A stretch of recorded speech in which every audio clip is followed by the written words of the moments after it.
अस्सलामु अलैकुम। मेरा नाम उसामा है। और मेरा डिटेल इंट्रोडक्शन इंशाल्लाह मैं कमिंग स्लाइड्स में देते हूँ। अच्छा, आज हमारा जो कोर्स है रिसर्च मेथडोलॉजीज़ का, उसको हम शुरू करेंगे। कोर्स हम आज के लेक्चर में थोड़ा चीज़ें बेसिक रखेंगे, ताकि जो बेसिक टर्मिनोलॉजीज़ हैं और कोर्स के एक्सपेक्टेशंस हैं, कोर्स को हम कैसे लेके चलेंगे, और किस तरह लेक्चर में क्या क्या कंटेंट होगा, उन चीज़ों को हम डिस्कस करेंगे। मैं आगे बढ़ने से पहले पूछना चाहूँगा कि मेरी आवाज़ सबको क्लियर आ रही है? आज ये थम्स अप कर दें ताकि मुझे पता लगे कि सब लोगों को आवाज़ आ रही है।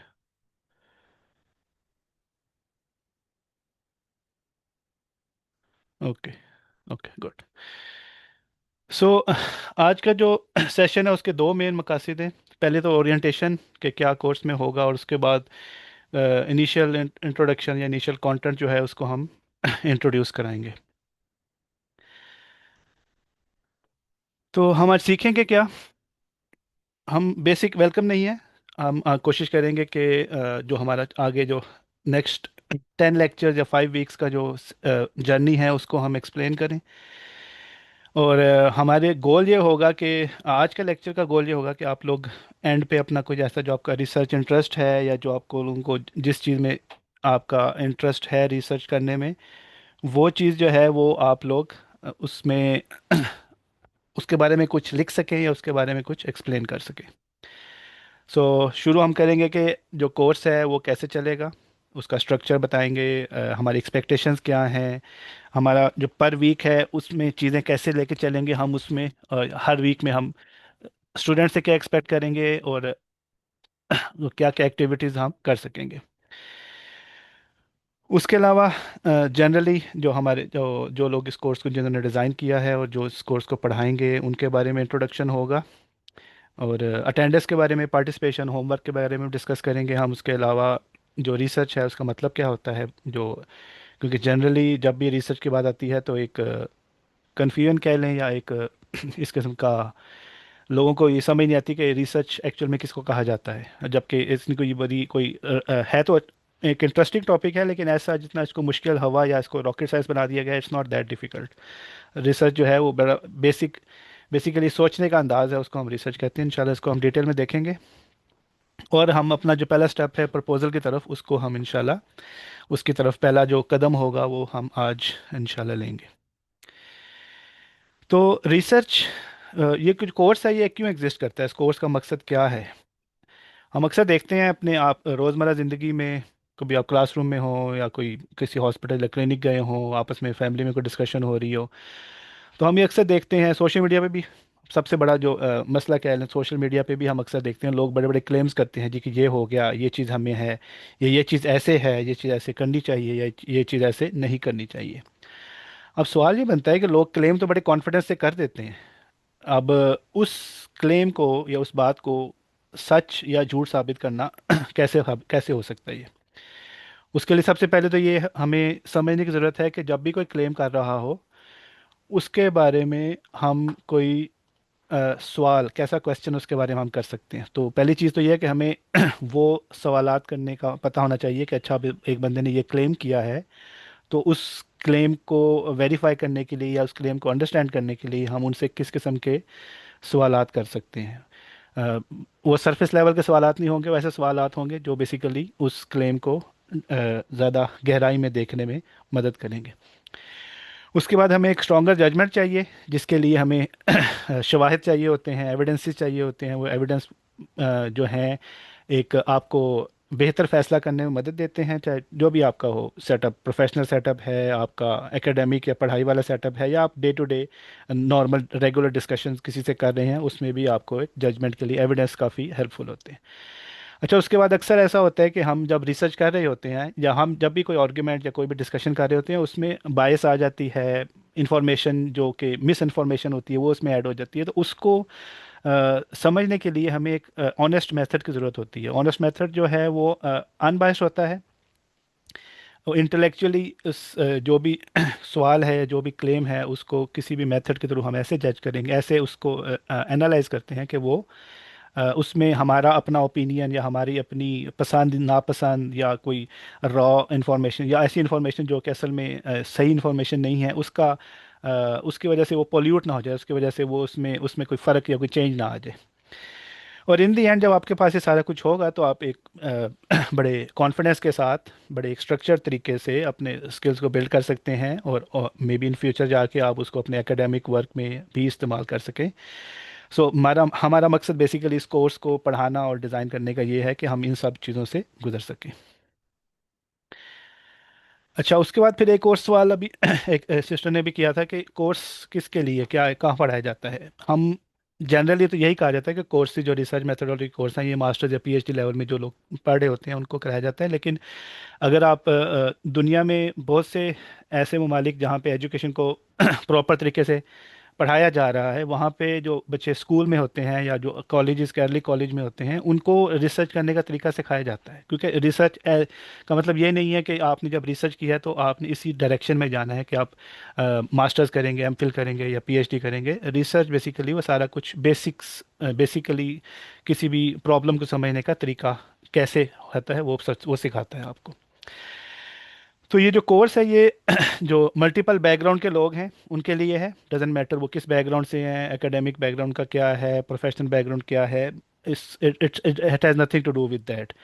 बेसिकली ये कोर्स आपसे ये मांगेगा कि आप एक सीरियस एफर्ट करें, अपनी जो थॉट प्रोसेस है उसको बड़ा क्लियर रखें और कंटिन्यूस पार्टिसिपेशन करें। क्योंकि अगर पार्टिसिपेशन कंटिन्यूस नहीं होगी तो फिर आप लोगों को अगली चीज़ें या जो अगले टॉपिक्स हैं वो शायद समझने में इतनी आसानी ना हो। अच्छा, मिक्स बैकग्राउंड के लर्नर्स हैं हमारे पास, हो भी सकते हैं और हैं भी। दूसरी बात ये है कि लैंग्वेज का कोई इशू नहीं है। You don't have to be perfect, आपको इंग्लिश बहुत अच्छी आने की ज़रूरत नहीं है। आपको ये नहीं होना चाहिए कि अच्छा यार मैं ये चीज़ कैसे लिख सकता हूँ या लिख सकती हूँ, ये मुझे प्रॉपर इसका सेंटेंस क्या होगा या सही अल्फाज क्या होंगे। जो चीज़ जिस चीज़ पे हम फोकस करेंगे वो ये होगा कि मैं जो अपनी थॉट है या अपनी जो सोच है उसको कैसे मैं एक्सप्रेस कर सकता हूँ या उसको कैसे मैं अगले बंदे तक पहुँचा सकता हूँ। हमें प्रॉपर फ्रेजिंग या राइटिंग में इतना हमारा भी इसमें फोकस नहीं होगा। इवन अगर आप हाउस वाइफ हैं या होम मेकर हैं या फिर एक पहले आपने कुछ अर्सा पहले एकेडमिक्स में थे आप या कोई भी प्रोफेशनल जॉब में थे और उस पर आपने ब्रेक ले लिया है, तो स्टिल ये जो कोर्स है ये आपको वापस एक वो ब्रिज बनाएगा या गैप को ख़त्म करने की कोशिश करेगा जो आपका इस दौरान आपका गैप आ गया था। But of course if you are a professional as well, अगर आप ऑलरेडी किसी प्रोफेशन से एसोसिएटेड हैं, कुछ कर रहे हैं ऑलरेडी, तो आपको भी ये कोर्स जो है ये हेल्प करेगा इस चीज़ में कि आप मज़ीद आगे कैसे उस प्रोफेशन के अंदर या क्या कैसे रिसर्च कर सकते हैं, कैसे सवालात के जवाब दे सकते हैं। तो जो इंस्ट्रक्टर्स हैं, मैं अब उनको फॉर्मली इंट्रोड्यूस करा दूं।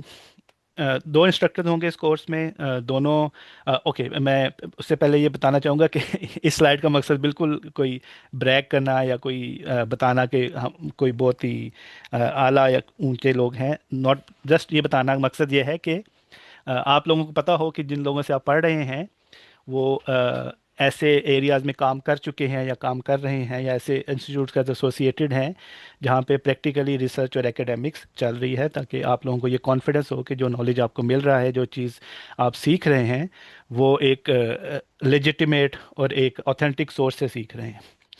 सो दोनों जो आपके इंस्ट्रक्टर्स हैं they are qualified PhD doctors और करंटली एक्टिव हैं रिसर्च में और पास्ट में भी एक्टिव रह चुके हैं और एकेडमिक्स में टीचिंग में भी दोनों करंटली एक्टिव हैं। और उनका जो बैकग्राउंड है, they have background in data science, cloud computing, cyber security, information system, neuro science, education and Islamic knowledge में भी उनका एक रिसर्च इंटरेस्ट है और दोनों रिसर्च कर रहे हैं।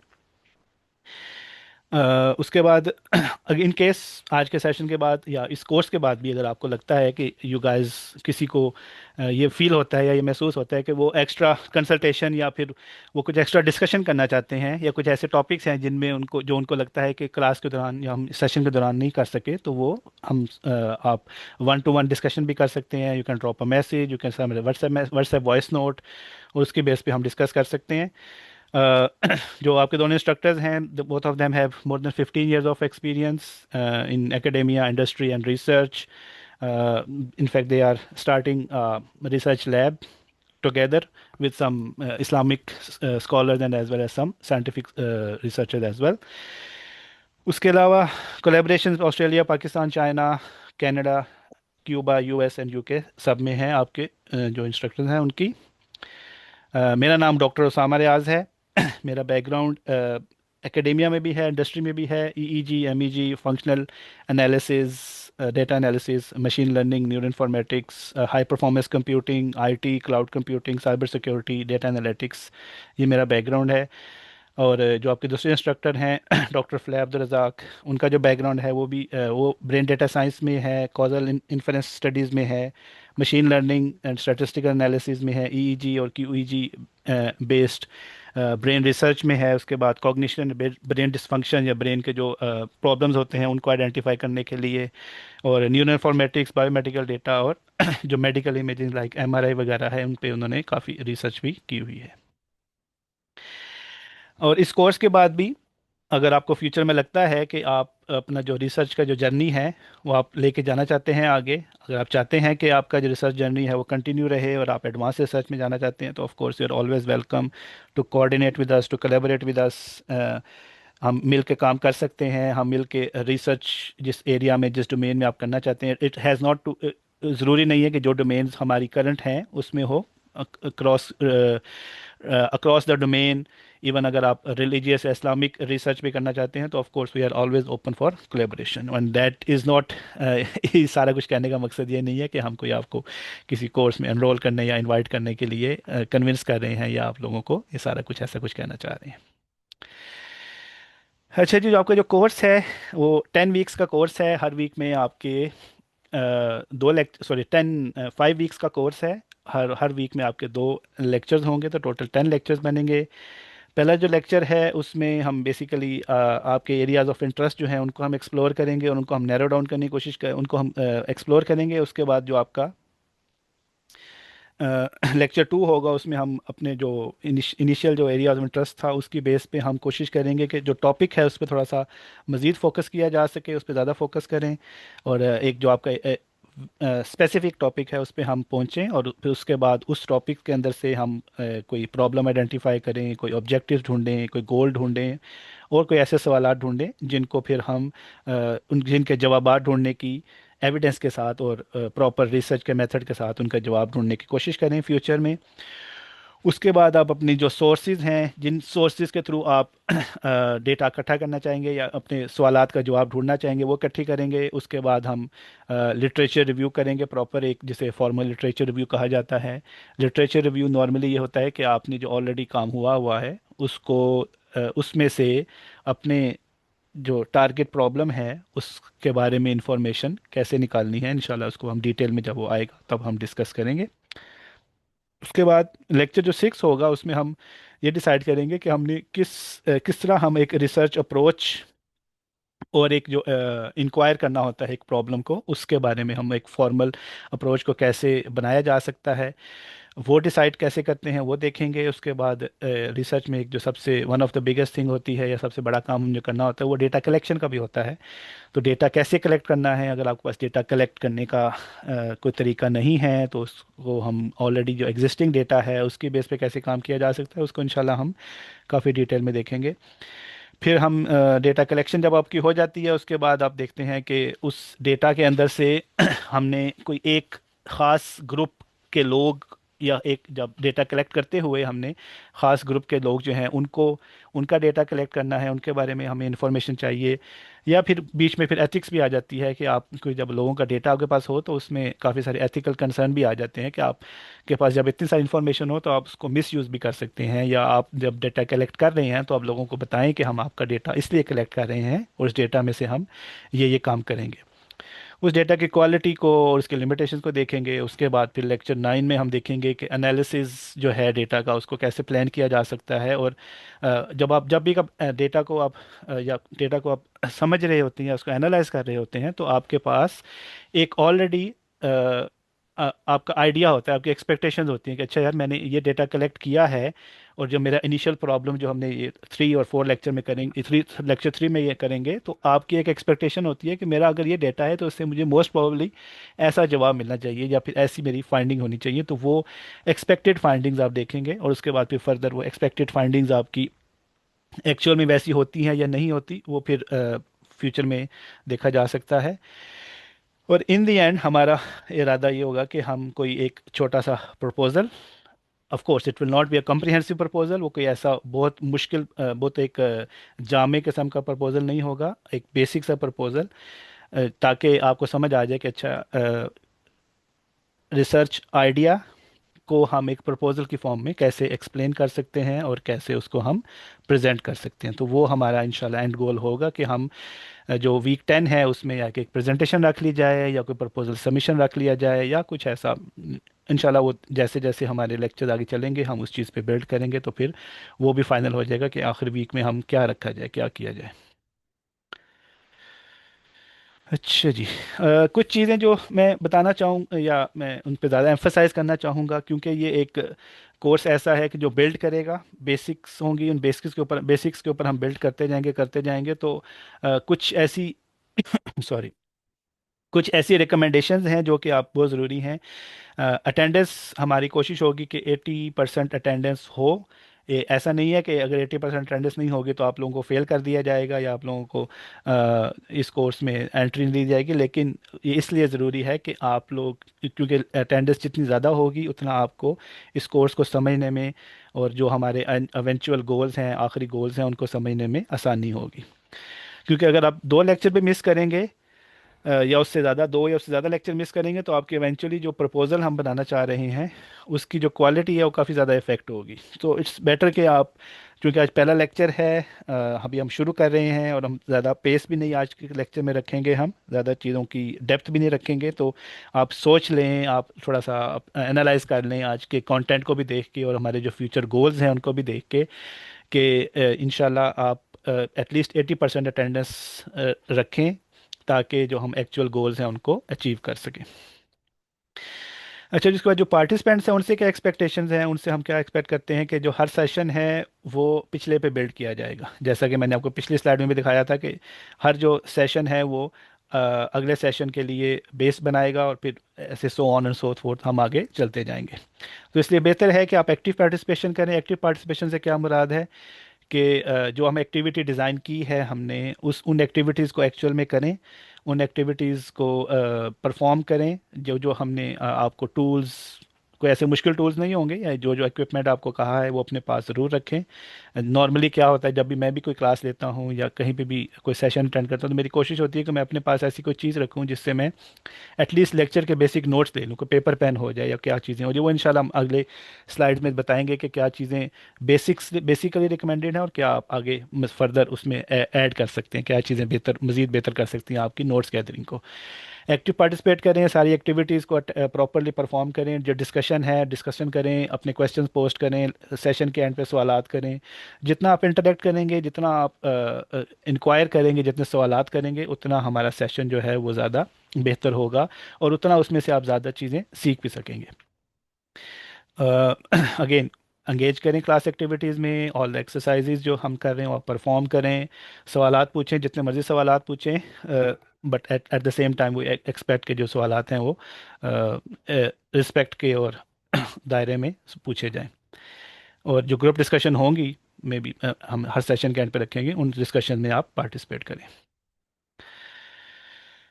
अच्छा जी, मैं टूल्स की बात कर रहा था कि कैसे टूल्स, क्या क्या चीज़ें हमारे पास होनी चाहिए जब हम मुख्तलिफ सेशन अटेंड कर रहे हों। तो सबसे पहले अगेन, गूगल स्कॉलर जो है, मोस्टली जब रिसर्च की जाती है गूगल स्कॉलर को, जो भी जिन जिन भी लोगों ने रिसर्च किया है, all of them know about Google scholar. लेकिन अब गूगल स्कॉलर को आज के सेशन में नहीं इंट्रोड्यूस करेंगे, थोड़ा इंशाल्लाह नेक्स्ट सेशन में जाके हम या अगले सेशन में जाके हम मज़ीद गूगल स्कॉलर के बारे में बात करना शुरू करेंगे। लेक्चर 1 के लिए आप एक चीज़ मेक श्योर करें कि आपके पास कोई रिलायबल जगह हो जहाँ पे आप अपने नोट्स रख सकते हो। Okay, of course I understand कि ज़्यादातर लोग जो हैं वो स्मार्टफोन पे ही मीटिंग अटेंड कर रहे होंगे, नॉट एवरीवन जो हैं, नॉट एवरीवन इज़ हैविंग या अदर यूजिंग अ लैपटॉप और अ पीसी, और कोई ऐसे प्रॉपर बड़ी स्क्रीन वाला कंप्यूटर नहीं यूज़ कर रहे होंगे, स्मार्टफोन अटेंड यूज़ कर रहे हैं, तो स्मार्टफोन पे साइड पे कोई व्हाट्सएप चैट खोल लें, कोई नोट्स खोल लें, या कुछ भी खोल लें, और उसमें जो जो बातें हो रही हैं या जो जो हमारी एक्सपेक्टेशंस हैं, जो जो पॉइंट्स हैं, उनको नोट करते जाएं। तो उससे ये होगा, और मेक श्योर करें चाहे वो नोट्स आप बना लें और उसका नाम दे दें कि ये नोट्स जो हैं ये इस रिसर्च मेथोडोलॉजी के कोर्स के बारे में हैं, और उनको काइंडली नोट करते जाएं। और ऐसा कुछ बनाएं कि जो नेक्स्ट 10 लेक्चर्स के लिए या नेक्स्ट 5 वीक्स के लिए आप उन सबको एक जगह पे स्टोर कर सकें। लैपटॉप और टैबलेट अगर हो आपके पास तो दैट इज़ इवन बेटर। उसमें होगा कि आप कंफर्टेबली क्लास भी ले सकेंगे और साथ अपने नोट्स भी टाइप करेंगे, तो वो मज़ीद आसान हो जाएगी आपके लिए। अगर वो भी नहीं तो आप जस्ट एक नोटबुक है, और जो आप गूगल डॉक्स में बना सकते हैं, या डेडिकेटेड नोटबुक बना लें, और उसमें फिर हर सेशन का फीडबैक है, जो भी कमेंट्स है उसमें डालते जाएं। अदरवाइज़ आप गूगल डॉक्स या माइक्रोसॉफ्ट वर्ड जो है वो ऑन डेस्कटॉप, या माइक्रोसॉफ्ट वर्ड जो है वो ऑनलाइन भी अवेलेबल होता है। आप अपना जो आपका आउटलुक या हॉटमेल का अकाउंट है, या आपका जो जीमेल या गूगल का जो अकाउंट है, उसकी बेस पे भी आप ये सारे कुछ सारे टूल्स कर सकते हैं। तो वो सारे काइंडली वो ये काइंडली बनाएं, क्योंकि मेन आइडिया या मेन गोल ये है कि हम अपने सारे नोट्स जो हैं वो कहीं पे सेव करें, सारे नोट्स जो हैं वो किसी एक जगह हो, ये ना हो कि बाद में फ्रेगमेंटेड हो, कि वीक 10 में या वीक 8 में जाके मैं सोच रहा हूँ कि अच्छा वो जो लेक्चर 1 में बात हुई थी वो कहाँ पे हुई थी, किधर हुई थी। तो कोशिश ये करें कि सारे जो कंटेंट है या सारा जो नोट्स हैं वो सारे एक जगह पे बनाएं। अच्छा जी, जो मिनी प्रपोजल की मैंने बात की थी, एक छोटा प्रपोजल हमने end of after this 10 lectures हमने बनाना है। ऑफ कोर्स ये पूरा थीसिस नहीं होगा, हम एक एक्सरसाइज करेंगे कि हम एक बेसिक रिसर्च के थ्रू के जर्नी से गुजरें इन 10 सेशंस के अंदर। अ, जो हम शुरू करेंगे एक इंटरेस्ट स्टेटमेंट से कि आपकी किस चीज़ में आपका इंटरेस्ट है, that topic can be anything. और जो लेक्चर 2 होगा उसमें हम कोशिश करेंगे उसको नैरो डाउन करें, और उसके बाद फिर हम हर सेशन में उसमें एक लेयर ऐड करते जाएंगे। हम शुरू करेंगे टॉपिक बैकग्राउंड से, जो कि सबसे बेस में होगा और ज़्यादा ब्रॉड भी होगा। आपका जो फोकस रिसर्च टॉपिक होगा उसमें जो कॉन्टेक्स्ट है, या जो जो मेक इट वर्थ स्टडिंग, जो आपके लिए बेसिकली इट्स क्यों लगता है आपको कि ये जो टॉपिक है इसको क्या फ़ायदा होगा। एक तो मेरा इंटरेस्ट है, ठीक है, मुझे टॉपिक में इंटरेस्ट तो है, लेकिन एक्चुअल में इस टॉपिक को पढ़ने का या इस टॉपिक को समझने का क्या फ़ायदा होगा। इससे कोई आउटकम भी निकलेगा, या उससे आउटकम कोई किसी का भला हो सकता है, या किसी के बारे में अंडरस्टैंडिंग आ सकती है। उसकी बेस पे फिर आप एक और उसके ऊपर बिल्ड करेंगे, या आप कह सकते हैं एक और लेगो ब्लॉक ऐड करेंगे, जो कि थोड़ा सा नैरो डाउन लेगो ब्लॉक होगा। उसमें आप क्या बताएंगे जी, उसमें आप ये कहेंगे जी कि जो इस टॉपिक और बैकग्राउंड की बेस पे आप एक प्रॉब्लम या एक मसला आइडेंटिफाई करेंगे, अपना गोल आइडेंटिफाई करेंगे कि मैं इस मसले के बारे में क्यों एनालाइज क्यों रिसर्च करना चाहता हूँ, मैं इस मसले के बारे में क्यों इन्वेस्टिगेट करना चाहता हूँ।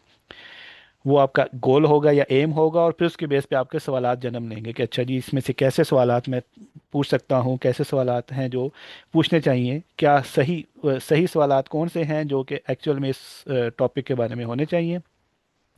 जब आपके पास ये तीनों चीज़ें आ जाएंगी, एक मसला आ जाएगा, उस मसले को हल करने का या उस मसले को समझने का एक गोल आ जाएगा, और उसके बाद उसके बारे में आपके पास सवालात इकट्ठे हो जाएंगे, तो उसके बाद फिर हम उस मसले से रिलेटेड जो लोगों ने पहले काम किया हुआ है, और उस मसले से रिलेटेड जो लोगों ने पहले चीज़ें समझी हुई हैं, या पहले चीज़ें पब्लिश की हुई हैं, या पहले चीज़ें लिखी हुई हैं, मे भी किसी ने चीज़ें रिकॉर्ड की हों, तो कुछ भी उस बारे में हो सकता है, उस सारे को हम देखेंगे। उसे हम कहेंगे एक बड़ा बेसिक सा अर्ली लिटरेचर रिव्यू कहेंगे उसको हम, कि अच्छा जी जो पहले काम हुआ हुआ है उसको हम देखें, उसके बारे में लोगों ने क्या बातें की हुई हैं, क्या उन उन सारे जो चीज़ें लोगों ने पहले की हैं उसमें हमारे सवालात के जवाब हैं, या कोई उनमें हमारे जो सवालात हैं उनके बारे में हमें कोई चीज़ नज़र आएगी या कुछ मिलेगा। उसके बाद फिर हम एक मेथड बनाएंगे। मेथड में आपकी जो जो भी अप्रोच होगी रिसर्च की तरफ, कैन बी आप कोई मैथमेटिकल में हो सकता है, आप सिंपल एक क्या कह सकते हैं सर्वे कर सकते हैं, कोई किसी के बारे में डेटा इकट्ठा कर सकते हैं, उस डेटा को कंपाइल कर सकते हैं, लोगों से इंटरव्यू कर सकते हैं, वो सारी चीज़ें फिर इसके उसके बाद आती हैं। और उसके बाद फिर जो आपके पास डेटा वगैरह आ जाएगा, ऑफ कोर्स जब आप डेटा कलेक्ट करेंगे वो किसी एग्जाम्पल पे होगा, उसको फिर आप एनालाइज करेंगे, या उसके बारे में आप कुछ ढूंढने की कोशिश करेंगे, जो कि आपके प्रपोजल का आखिरी पार्ट होगा। अच्छा जी, तो इस कोर्स को हम पढ़ाया कैसे जाएगा? सबसे पहले आपका जो इंस्ट्रक्टर है वो काफ़ी देर तक आपको बोर करेगा, आपको समझाएगा कुछ देर, आपका सर खाएगा। उसके बाद फिर क्या होगा जी कि आपने वो काम करना होगा। आप हम पूरी क्लास में वो एक्टिविटी करेंगे। वो क्लास में जब एक्टिविटी करेंगे और उसके बाद फिर जब एक्टिविटी से आपको समझ आ जाएगी कि आपने क्या करना है, उसके बाद फिर आप जाके उसी चीज़ को खुद से प्रैक्टिस करेंगे अपने घर में, अपने पास जो भी आपके पास सवालात होंगे उनका जवाब अपने पास खुद इकट्ठा करेंगे। और ये चीज़ हम सब 10 के 10 सेशन में हम इसे ऐसे ही चलेंगे कि आपका इंस्ट्रक्टर कुछ बताएगा, आपको जो भी हम टॉपिक होगा उसको डिस्कस करेंगे, क्लास में कुछ एक्टिविटीज़ करेंगे। उन एक्टिविटीज़ के बाद फिर हम आपको कुछ होमवर्क देंगे और उस होमवर्क को आप घर जाके अपने हिसाब से उसको सॉल्व करेंगे और फिर उसको गैदर करेंगे, इकट्ठा करेंगे, और हम अगली क्लास में उसको डिस्कस भी कर सकते हैं। अदरवाइज़ आप ड्यूरिंग द वीक जब आपका सेशन हो गया है और आपके पास टाइम है तो you can always send a message in the group, send us a message and we can have a discussion on that. अच्छा जी, उसके बाद पहली एक्टिविटी आज की जो मैं आपको कहता कि मैंने आपको कुछ देर आपको बताने की कोशिश की। अब हम पहली एक्टिविटी करेंगे जो कि ओके, श्योर। आपने बिल्कुल सिंपल इंग्लिश में लिखना है। Don't need to worry about कि मेरा जो सेंटेंस है वो प्रॉपर उसमें ग्रामर सही है या नहीं है। आपने हमने इसमें करना क्या है, एक्टिविटी टोटल 6 मिनट्स की एक्टिविटी, ज़्यादा बड़ी एक्टिविटी नहीं होगी। इनफैक्ट इसमें से कुछ तो आप ऑलरेडी कर भी चुके हैं जब हम आपका डाटा इकट्ठा कर रहे थे। आपने करना ये है कि शुरू ये करना है कि अपना जो जो भी रिसर्च इंटरेस्ट है उसके बारे में लिखना है। स्टूडेंट भी आप परफेक्ट कोई बहुत हैवी किस्म का या बहुत फॉर्मल राइटिंग में नहीं होना चाहिए, 3 से 5 लाइंस हो। आपने डिस्क्राइब ये करना है कि आप ये कोर्स क्यों ले रहे हैं। ऑफ कोर्स आपने एक दो लाइन में पहले हमें बता चुके हैं क्यों ले रहे हैं, लेकिन उसको थोड़ा सा मज़ीद एलेबोरेट करने की कोशिश करें, थोड़ा मज़ीद उसको एक्सप्लेन करने की कोशिश करें। और आपका क्या लगता है कि आप जो भी 5 10 आधा 15 20 मिनट का सेशन हुआ है उसके बाद आपको क्या लगता है कि आप इस कोर्स में से क्या गेन कर सकेंगे, इस कोर्स में से आप क्या समझ सकेंगे। नंबर 2 स्टेप में आपने ये करना है, कोई भी एक एरिया ऑफ इंटरेस्ट आपने बताना है। ओके, वो एरिया ऑफ इंटरेस्ट कुछ भी हो सकता है आपकी मर्ज़ी का। आपने वो एरिया ऑफ इंटरेस्ट बताना है। Can be a health, can be education, Islamic studies, कोई टेक्नोलॉजी, कोई कम्युनिटी, और कोई भी। अगर अगर आप पॉलिटिक्स आपकी इंटरेस्ट में है तो वो भी आप उसमें लिख सकते हैं। पहले बताना है कि आपका कोर्स से क्या गोल हैं, फिर आपका एरिया ऑफ इंटरेस्ट क्या है, और उसके बाद आपने ये बताना है कि आप उस स्पेसिफिक एरिया ऑफ इंटरेस्ट में आपको क्या लगता है कि आप क्या इन्वेस्टिगेट करना चाहते हैं, कोई कौन सी ऐसी चीज़ है। एक जुमला आपने ये बताना है कि उसके अंदर आप उस स्पेसिफिक ब्रॉड एरिया के अंदर आपको क्या लगता है कि मैं ये इन्वेस्टिगेट करना चाहता हूँ। और उसके बाद फिर हमारे साथ शेयर करें, आप चैट में पेस्ट कर सकते हैं, आप अपने माइक को अनम्यूट करके बता भी सकते हैं।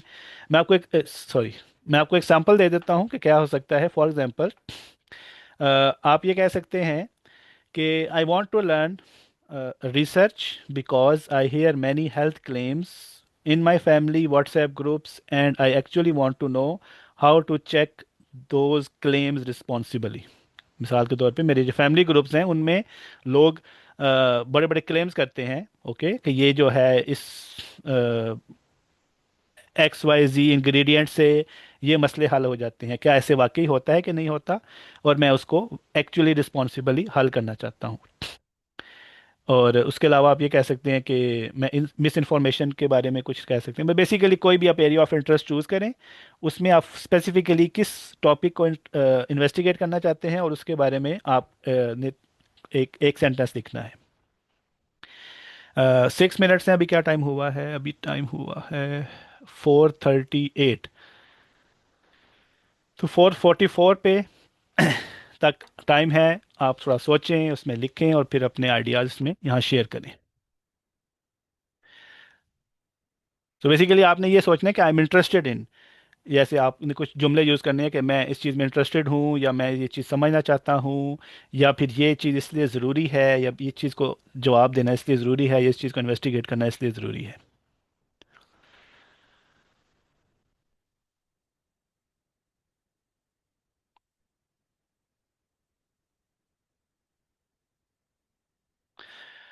और अगर कोई उससे पहले फिनिश कर ले तो ऑफ कोर्स, कुछ 6 मिनट का वो डेडलाइन नहीं है। अगर आप में से कोई पहले फिनिश कर ले तो ऑफ कोर्स अपना माइक अनम्यूट करें या फिर पेस्ट कर दें चैट में, हम उसको डिस्कस कर लेंगे उसके बारे में थोड़ा सा, या थोड़ी डिस्कशन कर लेंगे।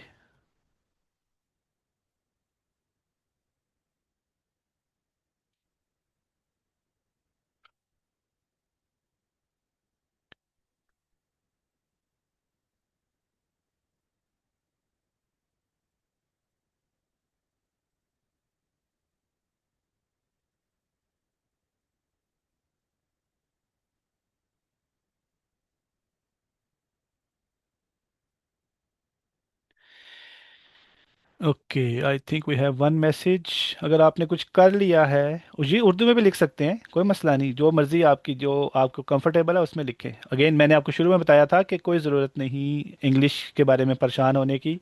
हमने थॉट्स खोलनी है, अपने दिमाग खोलने हैं। इंग्लिश उर्दू बाद में सीखते रहेंगे जब कभी मौका मिला हमें। और अगर जो आप जिन जिन्होंने काम शुरू कर लिया है, मुझे एक थम्स अप दे दें ताकि मुझे पता लग जाए कि कौन कौन उसमें काम कर रहा है।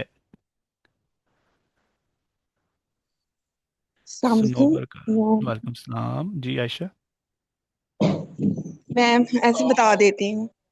जी जी पहले बताएं। तो मुझे शौक था कुरान पाक का, कि इसको मैं समझूं कि कुरान पाक जो है वो इस पे कैसे रिसर्च करते हैं आयत वगैरह। तो फिर रिसर्च करना कैसे है, इसी इसी सोच के साथ यहाँ पे जब भी कोई इस तरह का सेशन कोई समझ आता है कि यहाँ पे ये सीख सकते हैं, तो इसी को लेके जहन में आई थी। फिर आपकी ये जो सारी अ, फिर जो अभी मैंने सारा जो आपने इंट्रोडक्शन करवाया, तो उससे सुनने के बाद ये आया है कि नए टूल्स वगैरह यहाँ से हम सीख सकेंगे और तरीकेकार सीख लेंगे कि जिस तरह आपने एंड पे बताया कि कोई प्रॉब्लम आएगा तो आप उसको हल कर लेंगे कि किस तरह करना है टेक्नोलॉजी यूज करके। तो ये चीजें समझ आई है। और अभी ये जो मेन चीज जो है ना, ये जैसे अभी अभी आपने एक बात की थी कि कोई भी सोशल कोई क्लेम कर देता है तो उसको कैसे हल करना है। इसी तरह बहुत सारी मिथ होती है जो बहुत सारी संजीदा किस्म की मीटिंग्स में होती है, और वो बात कर देते हैं और वो खाली बात होती है, जिस तरह हमारे पाकिस्तानी कल्चर माशरे में। तो वो समझ नहीं आती कि हम इस मिथ को किस तरह साइंटिफिक दलील के साथ जो है उनको आंसर कर सके। तो हमें तरीकेकार ही नहीं मालूम होता। तो मुझे होता है कि इस जरा बॉटम लेवल के इश्यूज को भी इस टेक्निकल तरीके से हम ढूंढ के।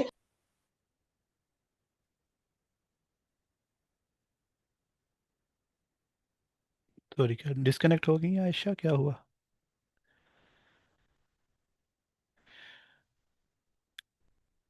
सो बेसिकली जो आयशा जो कह रही थी कि कुरान पाक को हम समझने के लिए ऑफ कोर्स जो जिन लोगों ने कुरान पे रिसर्च की हुई है या जिन लोगों ने कुरान को समझने की कोशिश की हुई है, उनमें से बहुत से ऐसे लोग हैं जिन्होंने अपने जो क्लेम्स किए हुए हैं कुरान पाक के बारे में या उसके बारे में उससे कुछ अंडरस्टैंडिंग निकाली हुई है, तो उसके पीछे उन्होंने कोई एविडेंस रखा हुआ है, उन्होंने कोई एक्चुअली हमें चीज़ शो की हुई है। और ऑन टॉप ऑफ दैट के जो कह रही थी कि कोई हमारी सोशल मिथ्स भी होती हैं। जो सोशल मिथ्स हैं ऑफ कोर्स उनको डिबंक करने के लिए कह लें या उनको समझने के लिए कह लें आप, कि इस प्रोसेस से अगर आप गुजरेंगे तो वो काफ़ी आसान होगा आपके लिए उन चीज़ों को समझना या उन चीज़ों को में इसको डिफरेंशिएट करना कि ये बस एक क्लेम है या ये क्या है। अच्छा जी, मरियम कहती हैं I want to learn more about research to gain knowledge about it, health related autism spectrum. Okay, इसमें थोड़ा सा ना ये आपने जो बात की है, it's a very interesting topic, लेकिन थोड़ा सा ब्रॉड है ये। हम इसको कोशिश करेंगे मज़ीद नैरो डाउन करने की। तो आप बेसिकली हेल्थ के अंदर देखना चाह रहे हैं कि जो ऑटिज़म स्पेक्ट्रम है या जो जो ऑटिस्टिक लोग होते हैं उनके ऑफ कोर्स क्या सिम्टम हो सकते हैं, उनके क्या मसाइल हो सकते हैं, उनको क्या क्या मुश्किलात फेस करनी पड़ती हैं। उस चीज़ में हम समझ सकते हैं, उस बारे में हम आइडिया कर सकते हैं, क्या उस बारे में आइडिया ले सकते हैं कि हम उसके बारे में कौन सा लिटरेचर क्या है, उस पर लोगों ने काम क्या किया हुआ है, उसमें ऑटिज़म के लोगों को क्या क्या मसाइल होते हैं, उन सब चीज़ों का बेसिकली के बारे में हम समझ सकते हैं ऑफ कोर्स थ्रू रिसर्च। अच्छा, नायाब उसमें कहती हैं कि आई इंटेंड सलामकुम। टू। तो मैंने ये क्वेश्चन पूछना है कि ये थोड़ा सा ब्रॉड अगर है तो इसमें टाइम कंज्यूमिंग है ये। टाइम कंज्यूमिंग, अगर असल में इस टाइम कंज्यूमिंग इसको हम ऐसे कह सकते हैं कि इसमें से हम आपका जो आइडिया है, हम इसमें कोशिश ये करेंगे कि इसको नैरो डाउन करें।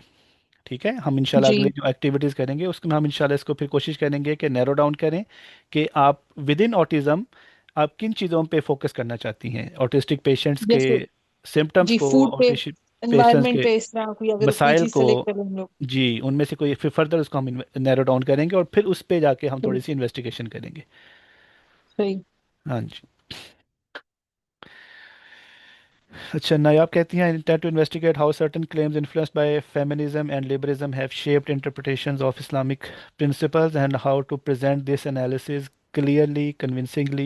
Okay, I hope this training will help me distinguish authentic Islamic teachings from later additions or reinterpretations. Yes, that's a very good point. That's a very, very, I would say, काफ़ी elaborated और काफ़ी focused statement है।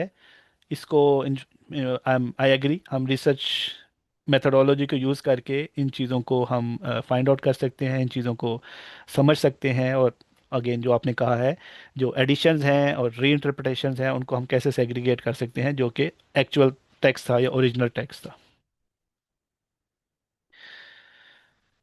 अच्छा जी, रिमशा कहती हैं, I am currently doing a self research project, efficacy of J K inhibitors in adult rheumatoid arthritis, a systematic review and meta-analysis to measure ACR response at 12 week. Therefore, I am here to double check my methodology and see if I could learn something new that will further.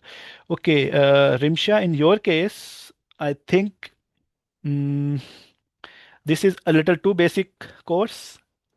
But again, if you want to discuss, if you want to have a discussion on what kind of methodology are you using और आप उसको कैसे लेके चल रही हैं, तो आप मुझे या डॉक्टर फ्लैग को मैसेज कर सकती हैं और हम आपको उस बारे में गाइड कर सकते हैं कि आपकी जो करंट मेथड है उसको हम कैसे इवॉल्व कर सकते हैं, तो कैसे हम मज़ीद वेरीफाई कर सकते हैं। Okay, Badar Zaman, I am hoping to improve on my qualitative and quantitative part. I think I go too far when it comes to the condense the research. Okay, my interest area is geopolitics. I want to investigate the modern power structures and in particular lobbying. बदर, yes, again same comment आपके लिए भी जो मैंने रिमशा को दिया था। आई आपकी स्टेटमेंट से आई हैव एन इम्प्रेशन कि शायद आपका बैकग्राउंड रिसर्च में है, आपने ऑलरेडी रिसर्च में काम किया हुआ है, तो ऑफ कोर्स यू कैन, इंशाल्लाह you can share your ideas or whatever you are thinking of doing or already doing, and we can have a discussion on that as well. But आपने जो specific problem बताया है उसमें qualitative research will be more effective rather than quantitative. Of quantitative का उसमें contribution आएगा, but mainly उसको आप क्वालिटेटिव रिसर्च से अंडरस्टैंड कर सकते हैं, जो जियोपॉलिटिक्स की आपने बात की है। महरीन कहती हैं, I want to learn research method for anything. My interest is to find ways for older people so that they can live by their own self without depending on their kids. Okay, okay, that's, इस बारे में हम बात कर सकते हैं कि इस अगेन इस टॉपिक को हमें थोड़ा सा नैरो डाउन करना पड़ेगा कि हम इसको कैसे फोकस कर सकते हैं किसी एक एरिया में, क्योंकि again this is a very big domain, this is a very big area जिसमें मज़ीद इन आपके केस में भी मोस्टली हम क्वालिटेटिव रिसर्च करेंगे, लेकिन हमें पहले इस चीज़ को नैरो डाउन करने की ज़रूरत पड़ेगी, इस टॉपिक को मज़ीद पिन पॉइंटेड करें किसी एक डायरेक्शन में। अच्छा जी, उसके बाद उज़मा कहती हैं, Uzma Kaiser, I want to learn how we can apply Islamic system in society. Okay, उसके लिए हमें इस्लामिक सिस्टम को पहले डिफ़ाइन करना पड़ेगा ऑफ कोर्स, और उसके बाद पास्ट से उसके एविडेंस देखने पड़ेंगे कि कौन से इस्लामिक सिस्टम हैं और किस तरह इस्लामिक सिस्टम इम्प्लीमेंट हुए। और उसमें से अगेन मैं ये नहीं कहूँगा कि बेस्ट वर्जन कौन सा था या सब डिफरेंट एराज में डिफरेंट टाइम्स में जो इस्लामिक सिस्टम इम्प्लीमेंट हुए उनके क्या प्रॉपर्टीज़ थी, क्या उनके एट्रीब्यूट्स थे और उनको किस तरह इम्प्लीमेंट किया गया। सॉरी।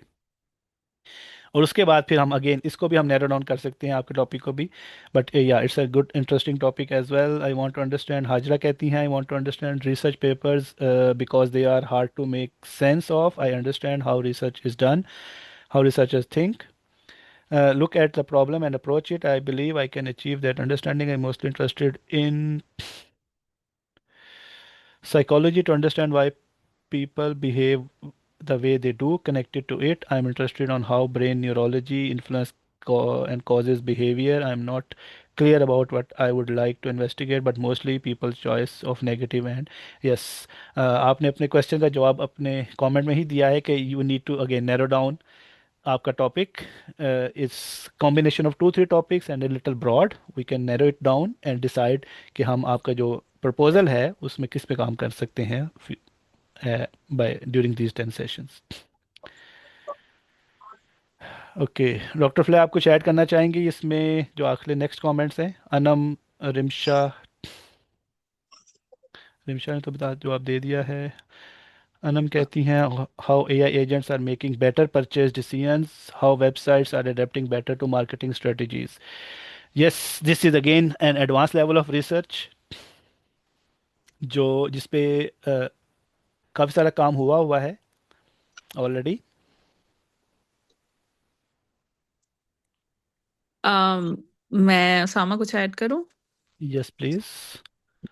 मेरे ख्याल में फॉर इनिशियल प्रपोजल या पहला जो आप लोगों ने ट्राई की है अपने एरियाज आइडेंटिफाई करने के लिए, तो this is a very good try.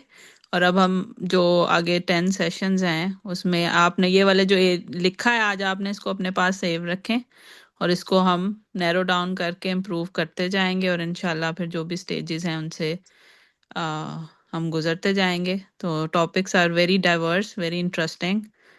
हमारे पास psychology, neuroscience, autism, religion, family dynamics, AI, we have very interesting bunch of topics from all different areas.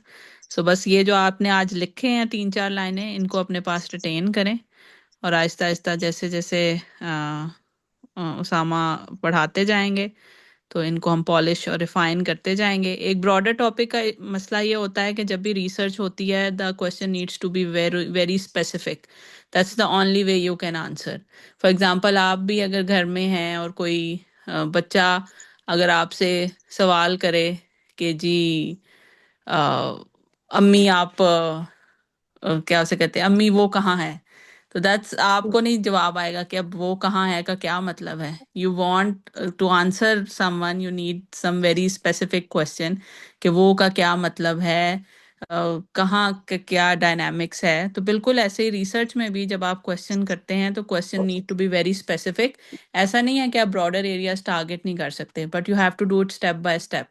और यही पॉलिश करना अपने एरिया ऑफ इंटरेस्ट को, और फिर जब आपके पास नैरो और स्पेसिफिक क्वेश्चन होगा तो फिर आपके पास आपको तरीका और उसके जो आइडियाज़ हैं वो भी समझने में और अंडरस्टैंड करने में आसानी होगी, और उस पे आप जितना कुछ बिल्ड करेंगे वो सारा कुछ भी स्मूथ होता जाएगा। I think you can continue Sama. Okay, yes I agree. ये जो टॉपिक्स जो भी आपने पॉइंट्स लिखे हैं, आई वुड हाईली रिकमेंड कि आप इनको कहीं पे नोट कर लें। Snowball, can you please mute your mic? I am not able to mute it. Okay, thank you. इनको कहीं नोट करें और उसके बाद इंशाल्लाह हम इस इनमें से मज़ीद रिफाइनमेंट करेंगे और इनमें मज़ीद आगे चलेंगे और देखेंगे कि इसमें से हम एक वेरी नैरो डाउन टॉपिक कैसे निकाल सकते हैं। अच्छा जी, तो रिसर्च क्या होती है जी? रिसर्च में आपको 4 मेन चीज़ें करने की ज़रूरत है। 4 मेन चीज़ें, समय, सॉरी, माय बैड।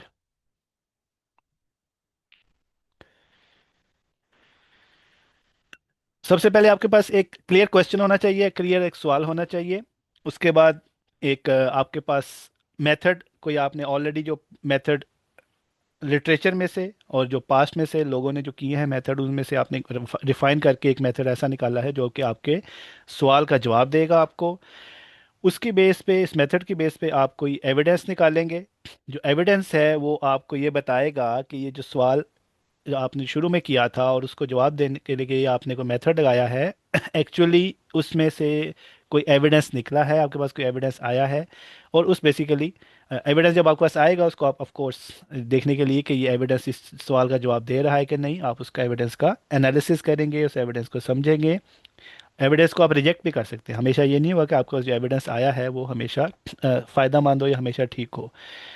और उसके बाद भी बेसिकली सवाल आपका जितना क्लियर होगा उतना आसानी से आपका मेथड डेवलप हो जाएगा, और उतनी आसानी से ही आप फिर उसमें से देख पता लगेगा आपको कि इस मेथड के बेस पे हमारा एविडेंस क्या हो सकता है और हम उसको कैसे सही या गलत साबित कर सकते हैं, कैसे उसको ठीक या गलत कह सकते हैं।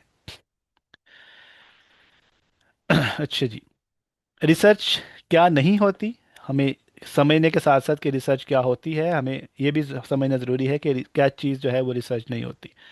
जो आप गूगल पे सर्च करके उसको कॉपी पेस्ट करके अपने डॉक्यूमेंट में ऐड कर लें, उसको हम रिसर्च नहीं कह सकते। जैसा कि कोई टेक्स्ट आपने वेबसाइट से उठा लिया, कोई साइटेशन जब तक आपने नहीं की उसकी, तो वो आप उसको रिसर्च नहीं कह सकते। अब हमारा जो ओपिनियन है या जो मेरा पर्सनल ओपिनियन है या किसी का भी पर्सनल ओपिनियन है, वो रिसर्च नहीं होता। It is just their point of view और their opinion, unless and until they have an unless and until के वो कोई एविडेंस दे रहे हैं, वो उसकी बेस पे आपको एक सॉलिड प्रूफ दे रहे हैं, उस तभी आप कह सकते हैं कि ये रिसर्च जो है ये ओपिनियन नहीं है, एक्चुअल में एक रिसर्च है। अच्छा जी, सोशल मीडिया फॉरवर्डिंग किसी अंकल ने या किसी आंटी ने या किसी दोस्त ने या कज़न ने फॉरवर्ड कर दिया हमें कुछ, उसको भी हम रिसर्च नहीं समझ सकते। I have hand raise. फायदा आप कुछ पूछना चाहती हैं या सवाल हम एंड पे कर लें अगर आप। इस साइटेशन को जरा प्लीज डिफाइन अगर आप करते हैं। हम पढ़ेंगे इंशाल्लाह, डिटेल में पढ़ेंगे। साइटेशन भी मैं अभी बता देता हूँ, लेकिन इसको इंशाल्लाह हम डिटेल में भी पढ़ेंगे। साइटेशन ये है कि आप जब किसी का काम या किसी को आप रेफर कर रहे हैं कि ये इन साहब ने ये काम किया हुआ है इस एविडेंस के साथ, उसको एक क्या कहते हैं, प्रॉपर तरीके से लिखना कि ये काम था, ये जो लोग थे उनका ये नाम था, इस टाइप ऑफ कह सकते हैं किताब में, इस वेबसाइट पे, इस जर्नल में या कॉन्फ्रेंस में कहीं पे भी पब्लिश हुआ था, ये जिन लोगों ने बात की थी, उसको कहते हैं साइट करना, साइटेशन करना। ओके, आप उनको बेसिकली ड्यू क्रेडिट देते हैं, जिसको जिसने काम किया हुआ उसको ड्यू क्रेडिट देते हैं, उसको हम साइटेशन कहते हैं। मारीन का भी कोई सवाल है? जी मारीन। करंटली मेरा एरिया ऑफ इंटरेस्ट जो है ना उसके बारे में मैंने लिखा है, उस पर कमेंट कर दे तो मेरा माइंड क्लियर होता।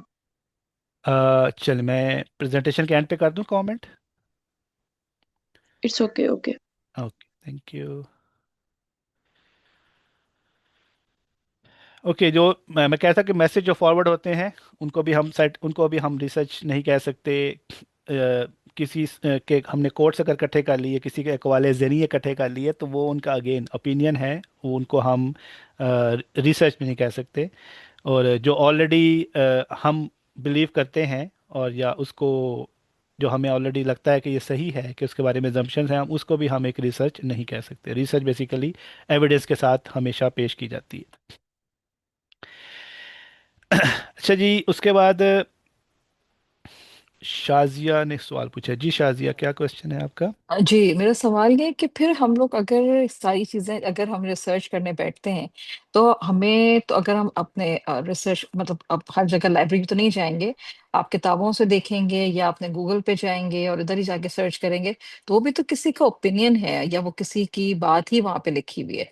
अगर आप इंटरनेट पे जितना जितना कुछ भी ढूंढेंगे, तो फिर किस तरह से रिसर्च करेंगे? देखें, एक है किसी ने बात कर दी और वो एक गॉसिप की तरह या वो एक पोस्ट की तरह वायरल होगी। दूसरी बात ये है कि आपने कोई बात कही है, मिसाल के तौर पे आपने ये कहा कि फॉर एग्जांपल यूएस ने ईरान पे अटैक कर दिया। अब ये एक न्यूज़ है, आपके पास जब तक उसका एविडेंस नहीं आएगा, जब तक आपके पास उसके बारे में कोई वीडियो नहीं आएगी, या कोई किसी बंदे किसी ने जाके वहाँ पे देख के, आप किसी रिलायबल रिसोर्स ने देख के आपको बताया ना हो, तब तक आप उस पर ट्रस्ट नहीं कर सकते। तब तक वो एक हवा में बात रहेगी कि ये ईरान पे अटैक हो गया है। तो ये तभी प्रूव होगा जब आपके पास कोई एविडेंस आएगा। अगेन बात ये आ जाती है फिर इसमें, अगेन वो डिस्कशन लंबी हो जाएगी, लेकिन कुछ ऐसी चीज़ें हैं, कुछ रिलीजियस बिलीफ्स हैं, या जो हमारे इस्लामिक बिलीफ्स हैं, जिन पे हमें शायद एविडेंस ना मिले। हम इंशाल्लाह उस पर भी डिस्कस करेंगे डिटेल में कि उस चीज़ को हम उस चीज़ पे रिसर्च कैसे कर सकते हैं, उस चीज़ को हम कैसे एविडेंस या कैसे हम उसके बारे में समझ रख सकते हैं कि इसके बारे में भी रिसर्च की जाए। बस जनरली जो आपका सवाल था कि जो हमें गूगल पे मिलता है, जो हमें कहीं पे भी मिल जाता है, उसको हम ये नहीं कह सकते कि वो जब तक उसके बारे में एविडेंस नहीं होगा, हम उसको ये कंसिडर नहीं कर सकते कि एक रिलायबल रिसोर्स है। Okay, two more hands are raised. Flay and who else is there? Shazia. Yes. मैं शायद इसी क्वेश्चन के आंसर में कुछ ऐड करना चाह रही हूँ। बेसिकली जो पब्लिश रिसर्च होती है, किसने क्वेश्चन किया था, sorry? Forgot the name. Okay. Basically Faiza जो जी शायद। पब्लिश्ड रिसर्च होती है, जब आप कोई पब्लिश्ड पेपर देखते हैं तो they don't give opinions, there is data और मैथ्स जो कि उस आर्गुमेंट को बैक करता है। और फिर उसमें हर रिसर्च पेपर में एक सेक्शन होता है जो लिमिटेशंस, अजम्पशंस, कंस्ट्रेंट का सेक्शन होता है, जहाँ पे वो बताते हैं कि जो कुछ भी हम क्लेम कर रहे हैं इट विल ब्रेक डाउन अगर इनमें से कोई चीज़ वॉयलेट होती है।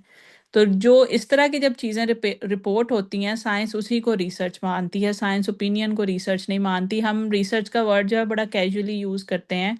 तो जब हम बुक्स पढ़ें या फिर हम गूगल पे सर्च करें, अगर हम इस तरह के डेटा से अपनी इंफॉर्मेशन नहीं ले रहे तो वो रिसर्च की कैटेगरी में नहीं आता। और जब हम लिटरेचर रिव्यू करेंगे, पेपर रीड करेंगे, तो आप लोग ये नोट करेंगे कि एक एक सेंटेंस के आगे आपको साइटेशंस या रेफरेंसेस नज़र आते हैं कि आप ऑथर ये बताना चाहते हैं कि जो भी हम लाइन लिख रहे हैं ये हमारी तरफ से नहीं आ रही, ये basically it's backed by the whole area of experts. और क्योंकि कोई पेपर तब तक पब्लिश नहीं हो सकता, जैसे अगर मैंने पेपर लिखा है तो पहले तो मुझे उसमें पूरा एविडेंस देना पड़ेगा, मैं अपनी ओपिनियन नहीं दे सकती। मुझे डाटा गैदर करना पड़ेगा, उससे रिजल्ट आएंगे, फिर मैं बताऊंगी कि मेरे रिजल्ट में क्या लिमिटेशंस हैं, कहाँ पे ये ब्रेक डाउन करेंगे। फिर वो पेपर मैं सबमिट कराऊंगी, वो मेरे ही एरिया के जिनका सेम एरिया है वो 3-4 एक्सपर्ट्स जो हैं उसको रीड करेंगे, उसको चेक करेंगे, और अगर वो एग्री करेंगे तो फिर वो ऑनलाइन जाएगा, अदरवाइज वो ऑनलाइन नहीं जा सकता। तो जब आप इस तरह का काम जो है वो रेफर करते हैं और सिर्फ गूगल पे सर्च करके जो पहला वेब पेज खुला और वहाँ पे जो भी लिखा हुआ था आपने वो रेफर किया, तो इसमें बहुत ज़्यादा फ़र्क है। And I hope you understand the difference. तो हम क्रेडिबल सोर्सेज को कैसे रिसर्च रिसर्च बनती है उसमें मैटर ये करता है कि आपने कहाँ से जो है इंफॉर्मेशन उठाई है। आता तो सारा कुछ सर्च करने से गूगल पे ही है या पब्लिश बुक्स में ही होता है, लेकिन उसमें कैटेगरीज है। जैसे बुक्स में नॉवेल्स भी होते हैं, बुक्स में न्यूज़ भी होती हैं, पेपर्स में न्यूज़ भी होती हैं, वैसे ही there is a certain category of literature जो हम टारगेट करते हैं and then it becomes research. I hope that answers the question. जी शुक्रिया, समझ तो आ गया, लेकिन ये समझ आया कि मुश्किल काम है, ये आसान काम नहीं है। बेसिकली इसको अगर आप आसान करके थोड़ा समझना चाहें तो जो फ्लै भी कह रही थी कि आपने जो भी बात करनी है वो हवा में बात नहीं होगी। जो भी आप क्लेम कर रहे हैं उस क्लेम को प्रूव करने के लिए आपने कोई चीज़ साबित करनी है या आपने कोई एविडेंस दे के आना है। और जिन रिसर्चर्स ने ये काम ऑलरेडी किया हुआ है कि अगर आप किसी को धक्का मारें तो वो नीचे गिर जाता है, उस चीज़ को प्रूफ करने के लिए आप यही करेंगे, किसी बंदे को खड़ा करेंगे, उसे पुश करेंगे, वो नीचे गिर जाएगा। तो आपके बारे में पास ये एविडेंस आ गया। इस तरह लोगों ने अपने बहुत सारी रिसर्च की है, उस पर बिल्ड ऑन करते गए हैं, और फिर वो हमने एक काफ़ी इवॉल्व किस्म की, काफ़ी सोफिस्टिकेटेड किस्म के हमारे पास बुक्स, जर्नल्स, पेपर्स हैं जिनको फिर जिन पे लोग अपनी क्लेम्स को और अपनी बातों को बिल्ड ऑन करते हैं। अच्छा, ये 5 चीज़ें समझने की ज़रूरत है हमें। Continue, I think no more questions. Mareen, आपके क्वेश्चन के बारे में आई थिंक फ्लै ने कोई कमेंट किया है। इज़ दैट ऑल राइट कि आपको मज़ीद कमेंट की ज़रूरत है?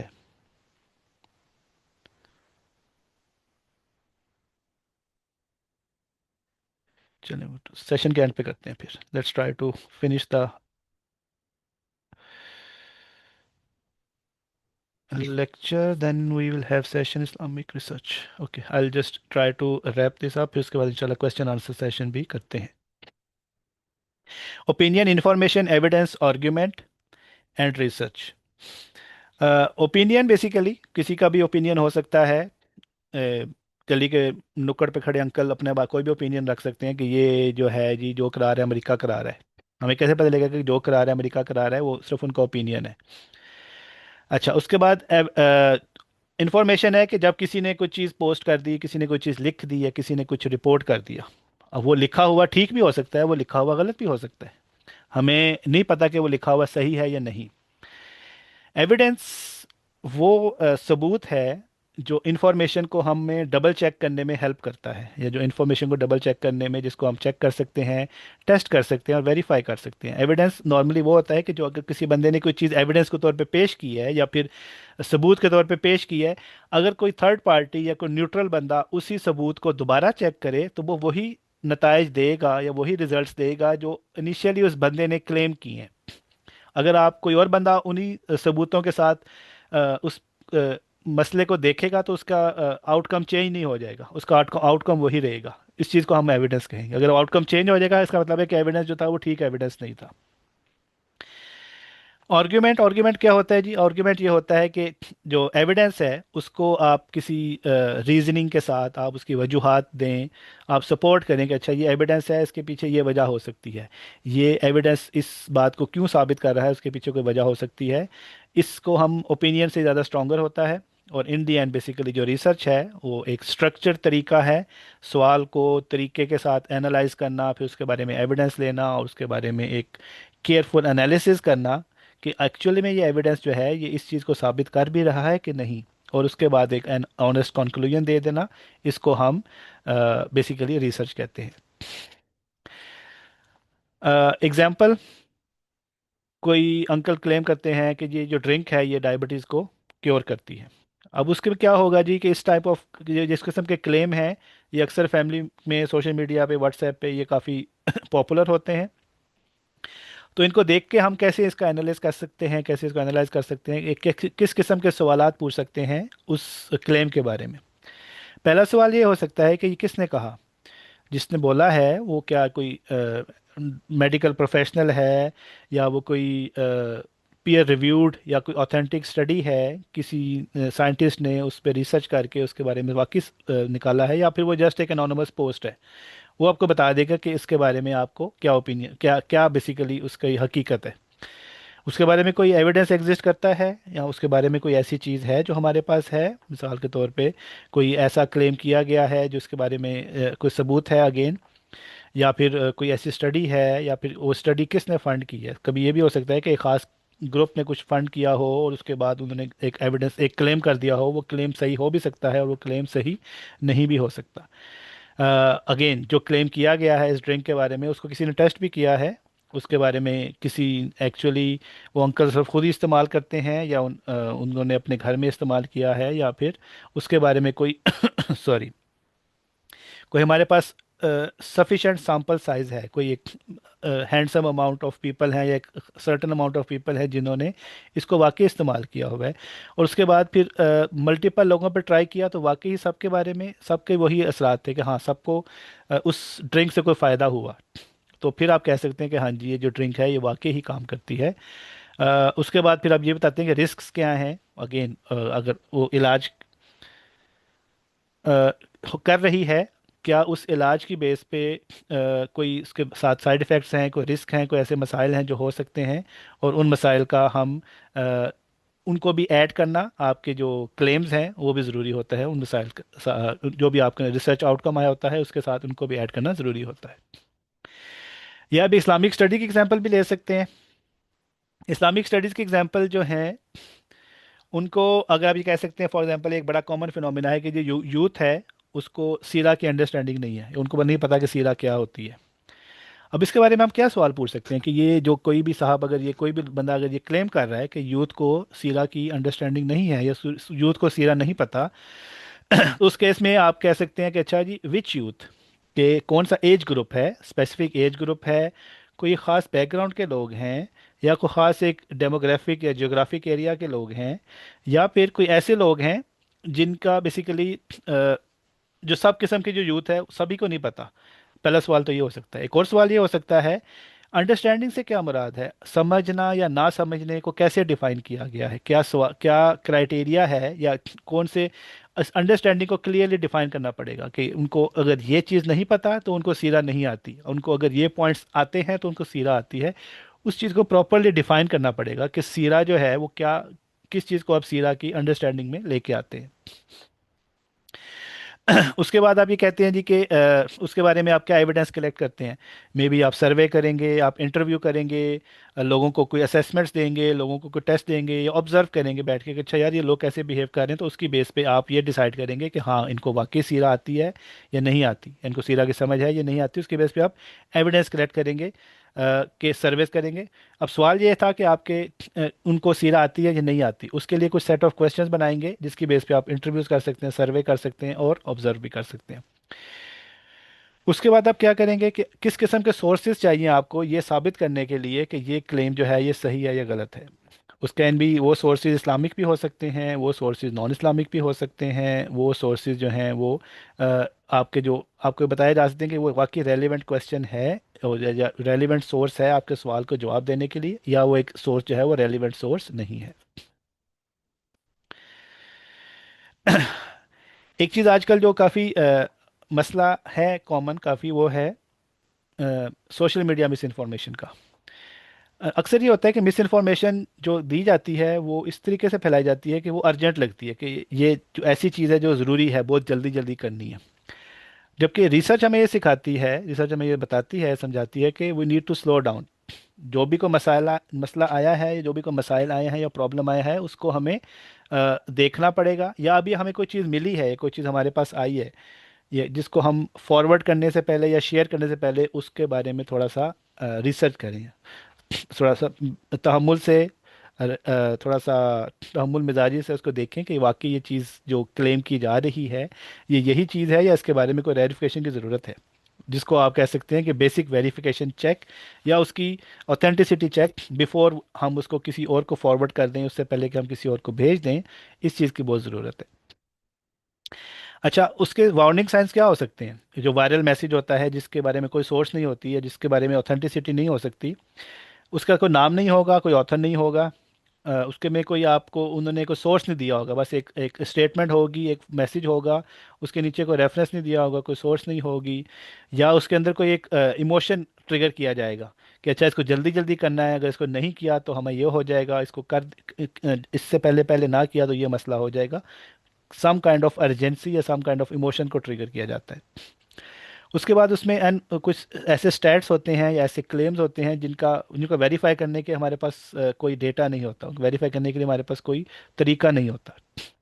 उसके बाद वो प्रेशराइज किया जाता है कि इनको जल्दी जल्दी शेयर किया जाए, इनको जल्दी जल्दी लोगों तक पहुंचाया जाए, ताकि लोग वेरीफाई ना करें और उसको फैला दिया जाए। तो ये कुछ साइंस होते हैं ऐसी चीज़ के जो एक अर्जेंट या वायरल मैसेज के होते हैं। उसके बाद अगर हम इसका रिस्पांस रिसर्च थिंकिंग से दिया जाए, इसका रिस्पांस अगर हम रिसर्च के थ्रू दें, तो हम पहले उसके बारे में तहम्मुल से सोचेंगे, आइडेंटिफाई करेंगे कि एक्चुअल में ये आया कहाँ से है, इसके ओरिजिनल सोर्स कहाँ से है, ये कोई चीज़ है भी कि जस्ट अ फेक और वायरल मैसेज। उसके बाद उसके बारे में कोई एविडेंस या उसके बारे में कोई सबूत ढूंढने की कोशिश करेंगे, उसका डेट और कॉन्टेक्स्ट देखने की कोशिश करेंगे, और उसके बाद एक क्वालिफाइड या रिलायबल सोर्स से कंफर्म करेंगे कि वाकई ये जो चीज़ क्लेम की जा रही है ये सच है या नहीं। उसके बाद एक और छोटी सी एक्टिविटी है जो कि बेसिकली जिसमें आप लोगों ने आइडेंटिफाई करना है कि ये जो क्लेम, कुछ कुछ स्टेटमेंट्स या कुछ मैं चीज़ें आपको बताऊंगा, उनको बारे में आपने बताना है कि अ, ये आइदर ओपिनियन है, ये इंफॉर्मेशन है, ये एविडेंस है, या फिर ये रिसर्च है।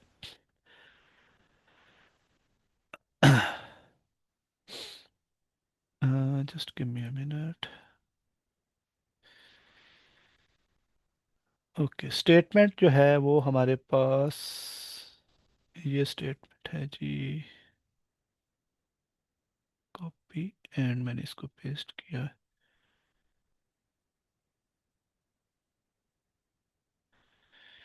ये मैं एक स्टेटमेंट पेस्ट कर रहा हूँ।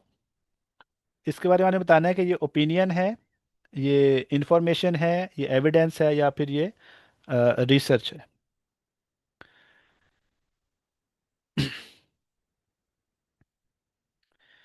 आप इसमें सिर्फ ओ भी लिख सकते हैं, ओ, आई, ई और आर।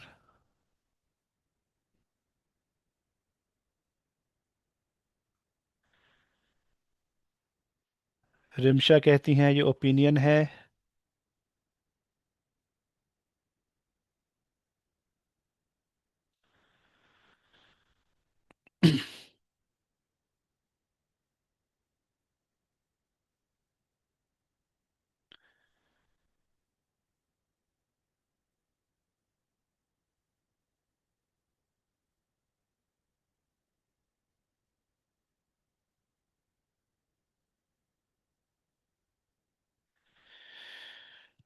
Okay, evidence. ओके, नायाब कहती हैं ये एविडेंस है, ओपिनियन है, इंफॉर्मेशन है। एविडेंस।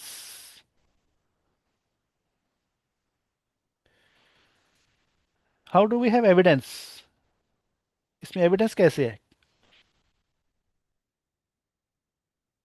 ओपिनियन और इन्फॉर्मेशन पे तो मैं कुछ हद तक एग्री कर सकता हूँ, एविडेंस कैसे है इसके बारे में? Because someone is just claiming कि उनकी फैमिली में लोगों ने यूज़ किया।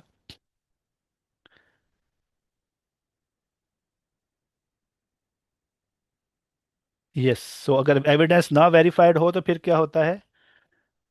अगर एविडेंस ना वेरीफाई हो तो उसको हम कहते हैं, जो सहर ने बोला, स्नोबर ने बोला, और और किस किस ने बोला, काफ़ी सारे लोगों ने और ने बोला, वरिशा ने बोला कि ये इंफॉर्मेशन की कैटेगरी में आएगा, क्योंकि इसमें समवन इज क्लेमिंग समथिंग, लेकिन उसके पास, हमारे पास एविडेंस, उन्होंने क्लेम किया कि है, लेकिन उस एविडेंस को हमें वेरीफाई करने की ज़रूरत है। तो ये ओपिनियन नहीं है, ये ओपिनियन से थोड़ा सा आगे है, इसको हमें लेकिन वेरीफाई करने की ज़रूरत है, तो इसको हम इंफॉर्मेशन की कैटेगरी में ला सकते हैं।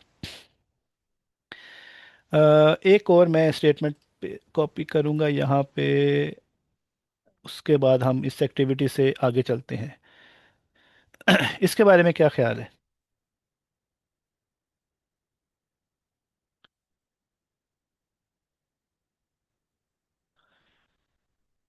Health authority.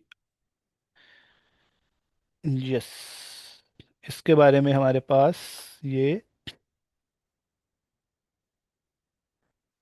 It's a research और it's an evidence. Yes.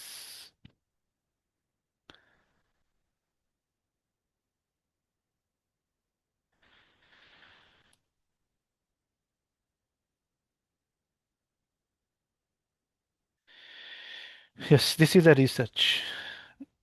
Good, okay. So एक और मैं स्टेटमेंट पोस्ट करूंगा इधर, और उसके बाद हम इस एक्टिविटी से मूव करेंगे आगे। आई थिंक टाइम भी थोड़ा सा कम रह गया है।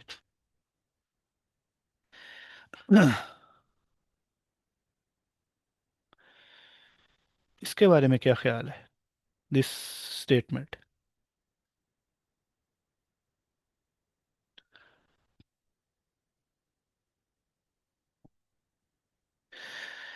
ये ओपिनियन है। Okay, good. इसका मतलब है कि हमें ये तो समझ आ गई कि how to identify. Yes, this is opinion. आप सब सही कह रहे हैं। इंफॉर्मेशन, मरियम कह रही है इंफॉर्मेशन है। मरियम, इंफॉर्मेशन की कैटेगरी में इसलिए नहीं आ सकता कि उन्होंने जस्ट एक ओपिनियन दिया है, उन्होंने उसके पीछे कोई एविडेंस क्लेम नहीं किया कि शायद उनके पास कोई एविडेंस है। तो most it is just high possibility कि ये एक ओपिनियन है। सो अब हमें समझ आ गया कि जब कोई स्टेटमेंट हमें मिलेगी या कोई स्टेटमेंट हम पढ़ेंगे, तो उसमें ओपिनियन कैसे उसको कैटेगराइज करना है, इंफॉर्मेशन बताना है, एविडेंस बताना है, या वो एक्चुअल में कोई एक रिसर्च है। ओके। उसके बाद एक और एक्टिविटी करते हैं। पहला स्टेप जो हमने करना है प्रपोजल बनाने के लिए, सेम जो आपने टॉपिक पहले सोचा था, उसी टॉपिक को थोड़ा सा हमने अब रिफाइन करना है, थोड़ा सा वेरीफाई करना है। ओके। अब उसको वेरीफाई कैसे करना, सॉरी, उसको थोड़ा सा रिफाइन कैसे करना है, वो हम ऐसे करेंगे कि हम ये करेंगे कि I am interested in studying X Y Z topic. Okay, because उसके पीछे हमने रीज़न देनी है, दिस मैटर्स और दिस इज इम्पॉर्टेंट और this will help someone because this thing. और अगली क्लास में हम इसको फिर नैरो डाउन करेंगे। आज सिर्फ हमने एक लाइन लिखनी है, I am interested in studying X Y Z topic because it is helpful और it will do this and this matters. ये ज़रूरी क्यों है? क्योंकि इसमें ये है। ओके। अगेन द सजेशन इसमें ये नहीं है कि what can example of an evidence because anything shared as evidence में नीड वेरिफिकेशन। यस, मैं आपके इस सवाल का भी जवाब देता हूँ। इस एक्टिविटी की आपको समझ आई?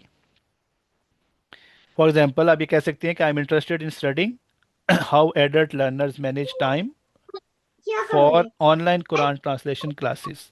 ओके, सो ये एक एरिया है जिसको हम स्टडी करना चाहते हैं। हमारे इसके चुप बाहर ओके।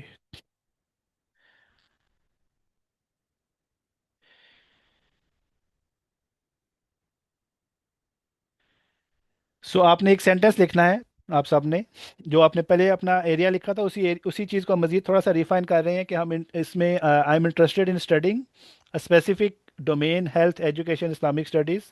चूँकि ये रीज़न है और ये ज़रूरी इसलिए है, और अगली क्लास में हम इसको रिफाइन करेंगे। अच्छा नायाब, आपके सवाल का जवाब मैं देना चाहूँगा कि एविडेंस जो है उसकी एग्जांपल कैसे हो सकती है।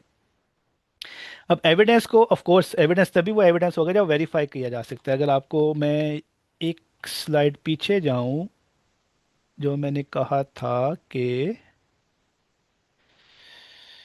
How has it been tested.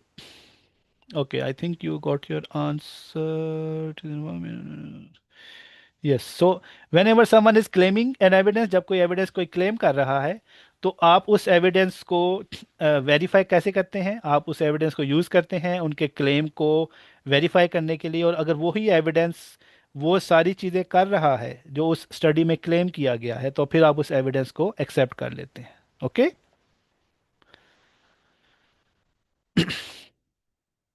आप दोबारा दोहराएंगे इस बात को? जी, मैंने जैसे आपको मिसाल दी थी कि कोई बंदा ये क्लेम कर रहा है कि अगर आप किसी को पुश करेंगे तो वो गिर जाएगा। अब मुझे क्या पता कि ऐसा होगा या नहीं होगा। सो अब मुझे उन्होंने एक एविडेंस बता दिया कि ये एक चीज़ है कि इसको पुश करेंगे तो वो गिर जाएगा। अब मैं उस चीज़ को इम्प्लीमेंट करूंगा, मैं एक बंदा लाऊंगा, उसको पुश करूंगा, अगर वो गिर गया तो उसका मतलब है कि जो एविडेंस वो दे रहे थे, वो जो बात कर रहे थे, वो एविडेंस उनका वाकई ही सच्चा है कि वो बंदा गिर जाता है। अगर वो बंदा नहीं गिरा तो इसका मतलब है कि वो एविडेंस तो दे रहे थे लेकिन उस एविडेंस ने वो क्लेम प्रूव नहीं किया जो वो कह रहे थे। ठीक, तो यानी जिस चीज को हम जैसे अभी फुले ने जवाब दिया है कि वेरीफाई कर सकते हैं, वो एक्चुअली एविडेंस है। यस, तो अगर वेरिफिकेशन कोई इज द। अपना पर्सनल एक्सपीरियंस शेयर करता है, या फॉर एग्जांपल मैंने इस दवाई का इस्तेमाल अपने घर वालों के साथ हम्म। किया है फॉर एग्जांपल, हम्म। तो क्या ये वेरीफाइबल स्टेटमेंट है? ये मैं पूछना चाह रही again sample size is very small in this, में एक बंदे का सैंपल है। अब वो हूँ। बंदा। ओके। हाँ जी। Play, you want to add something? जी, नया बेसिकली इंफॉर्मेशन इज एनीथिंग, कुछ भी लिखा हुआ है वो सही भी हो सकता है, गलत भी हो सकता है। जब कोई क्लेम कर दिया है तो दैट बिकम्स इंफॉर्मेशन, उसका वेरीफाई होना जरूरी नहीं है। Evidence it becomes evidence, information he evidence बनती है जब के उस क्लेम को एक्चुअली वेरीफाई किया जा सके, उसके साथ या तो ऐसे सोर्सेज साइट किए गए हैं। फॉर एग्जाम्पल अगर मैं कहूँ प्रॉफिट सल्लल्लाहु अलैहि वसल्लम सेड दिस, तो मैं किसी को इन्फॉर्म कर रही हूँ कि ये बात नबी सल्लल्लाहु अलैहि वसल्लम ने की है। लेकिन अगर साथ हदीस का रेफरेंस है जो कि मैं खोल के देखूं तो वहां पे मौजूद हो, now it becomes proper evidence कि वाकई ही ये चीज़ ऐसे ही एग्जिस्ट करती है। Before that it was informed, like मुझे बताया गया था लेकिन वो भी एविडेंस नहीं बना था। Do you understand the difference? जी जी, आई गॉट। उसमें आपका कुछ सवाल है? हाँ। अस्सलामुअलैकुम। वालेकुम सलाम।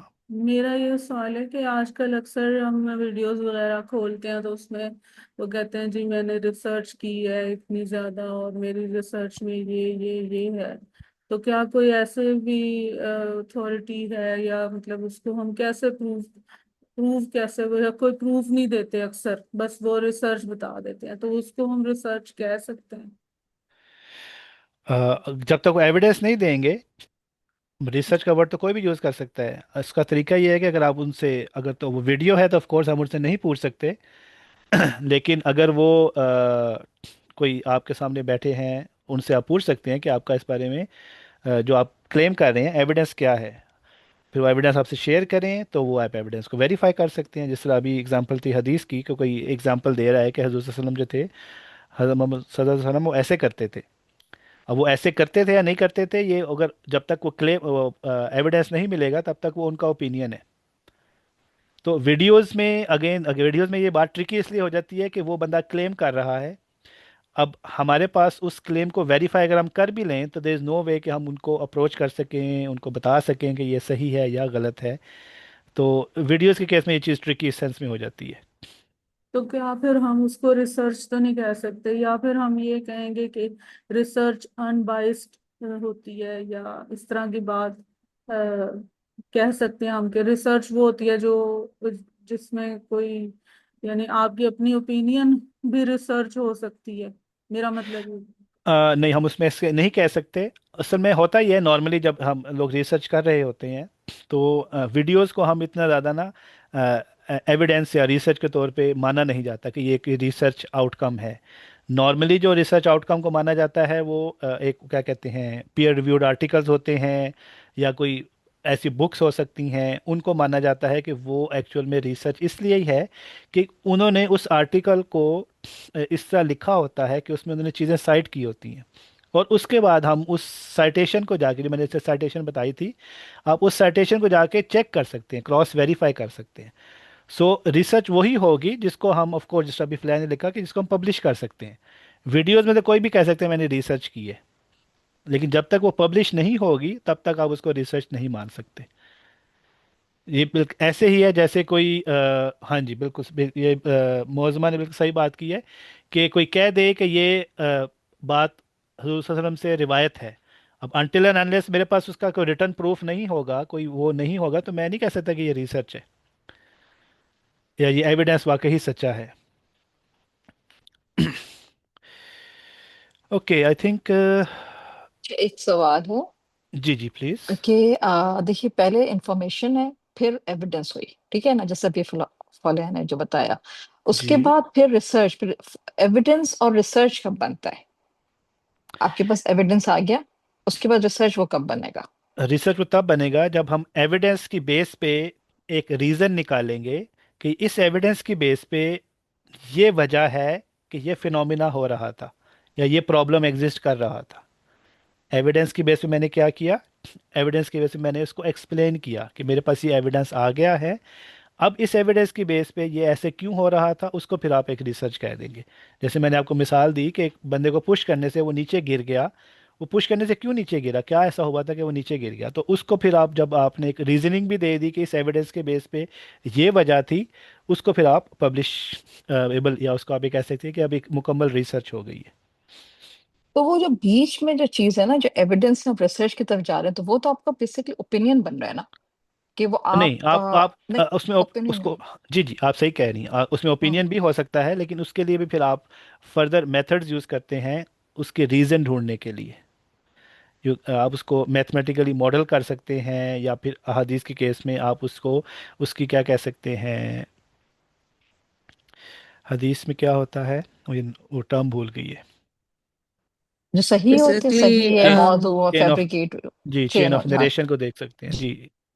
फ्लैप कुछ ऐड करना चाहेंगी? जी, बेसिकली जैसे सामा ने कहा कि पब्लिशेबल होना, कि आप में सिर्फ एक एविडेंस आपके पास आ गया, अगर तो आप एक्सपेरिमेंटेशन में हैं और उसका आंसर पहले किसी ने नहीं किया, एक्सपेरिमेंट किसी ने नहीं रन किए, तो आप ये नहीं करते कि एक बंदा अगर आपने उसे पुश किया वो नीचे गिर गया तो आप एज्यूम कर लेंगे सारी दुनिया के इंसान अब ऐसे ही बिहेव करेंगे।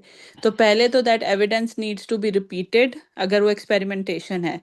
एनफ टाइम कि आपका सैंपल साइज, कि आपने, अगर आपके पास इतने ह्यूमन बीइंग्स हैं तो उसमें से 8 बिलियन में से कम वो 100,000 लोगों का जो है आपके पास, अगर आपने स्ट्रॉन्ग एविडेंस लेना है, research builds up one level, के एक रिसर्च के बाद एक लेवल होता है ऑर्गुमेंटेशन का, कि उसमें आप बस सिर्फ अपनी ओपिनियन दे देते हैं, but that opinion is not backed by anything, या उसे आप थेरी कह सकते हैं कि भी जैसे आपकी थेरी ऑफ एवोल्यूशन है कि क्योंकि हमने जानवर देखे, वो कुछ ऐसे हैं कि मछली वाले हैं, या कुछ ऐसे हैं कि जो पानी से बाहर भी रहते हैं, तो हमने ये समझा कि एक चीज से दूसरी चीज बनी है और दूसरी से तीसरी बनी है। ये थ्योरी है, ये प्रूव नहीं की जा सकती।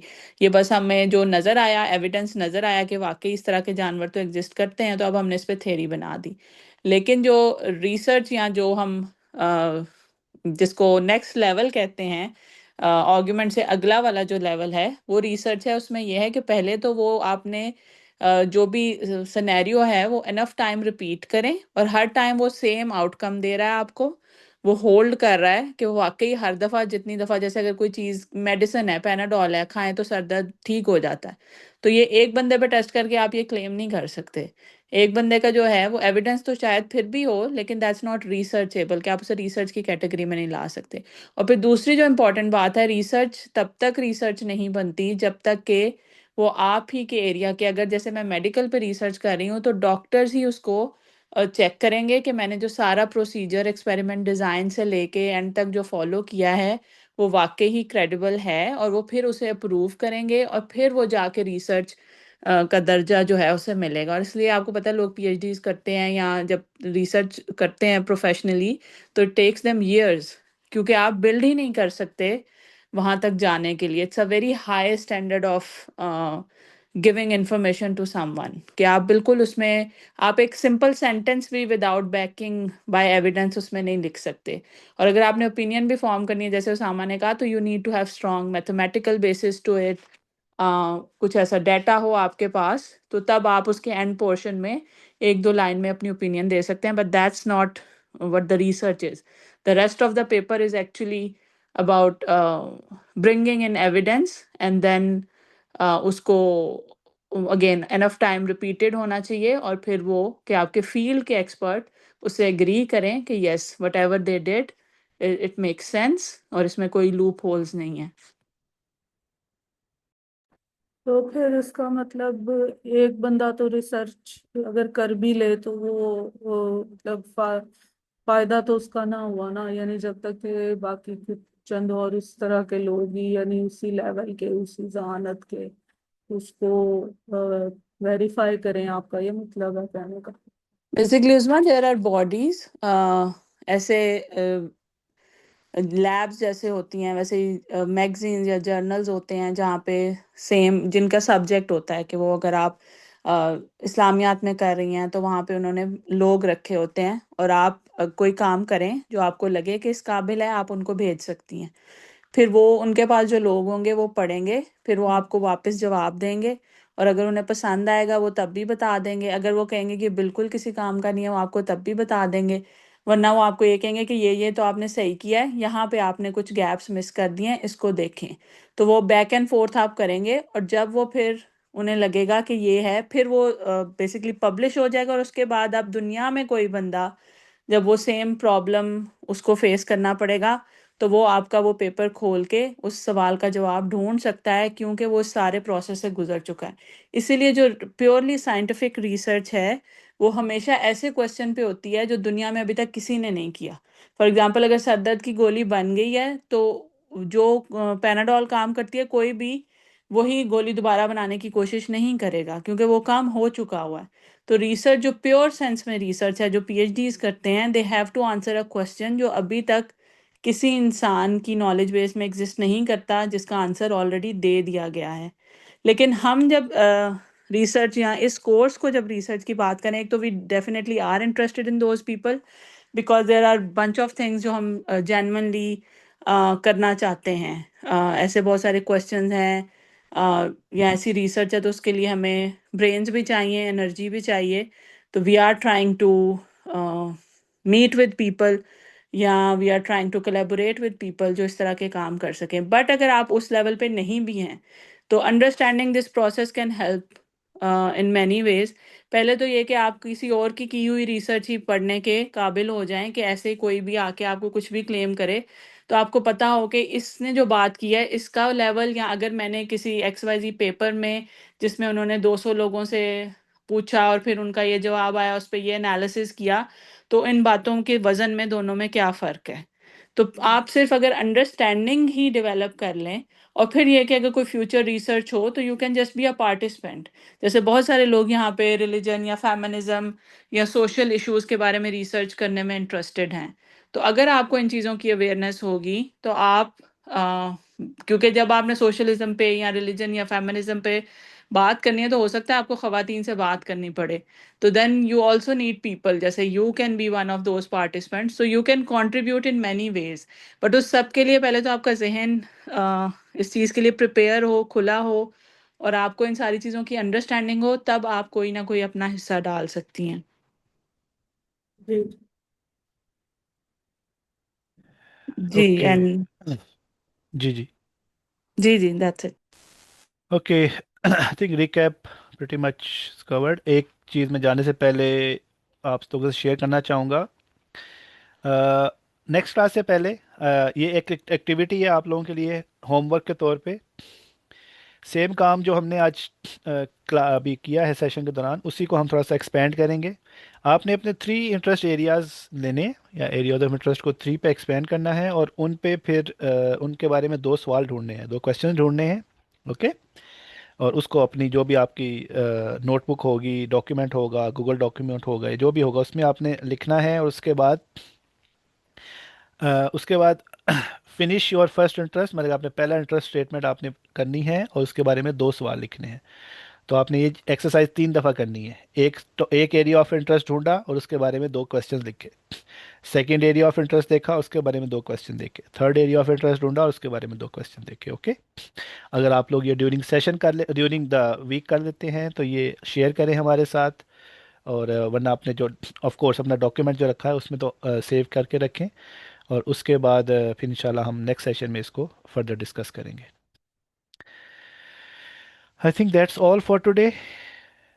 Any questions, any queries? Marine has raised her hand. Ji, Marine. I want your comment on the area of interest of mine. Okay, sorry. आपका एरिया ऑफ इंटरेस्ट जो था आपका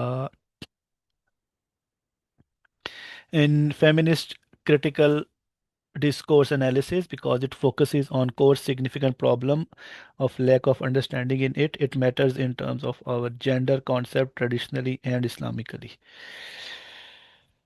Okay. इस बारे में I would like to have some comments from maybe one of the females. Flair, you want to add something before I comment something on it? मैंने marine को पहले भी बेसिकली अभी मरीन ने जो लिखा है topic feminist critical discourse analysis, like what Hmm. Exactly do you want to do in it? It's a broader topic. What do you want to understand? और अगर आप ये चाह रही हैं कि आप इस्लामिक फेमिनिज्म, तो पहले आप डिफाइन करें कि इस्लामिक फेमिनिज्म आप किसको कह रही हैं. What's the definition of Islamic feminism? Where are you taking it from? Like you need to polish and shape it. It's a very good direction, but it's again it's too generic right now. क्योंकि research question is something, for example, अगर आप कोई चीज़ answerable नहीं form में आई कि question इतना wide है कि आप उसको आंसर नहीं कर सकते, तो आपको उसके मेथड की भी समझ नहीं आएगी. तो आप अगर उसको शेप करेंगी, जितना उसे पॉलिश करेंगी, उसको स्पेसिफिक क्वेश्चन निकालें. और जरूर मतलब लोग एक टॉपिक के अंदर पूरी पूरी उम्र गुजार देते हैं. कभी वो उसका व्हाट क्वेश्चन आंसर कर रहे होते हैं, कभी वाई कर रहे होते हैं. For example your first research problem can be what is Islamic feminism. और आप इस पे देखें, लिटरेचर ढूंढ रहे हैं, इसको बनाने की ज़रूरत है तो बनाएं. And then you build up to that level of comparison. I don't know what research is out there already. तो ये if it's your area you might know better than me.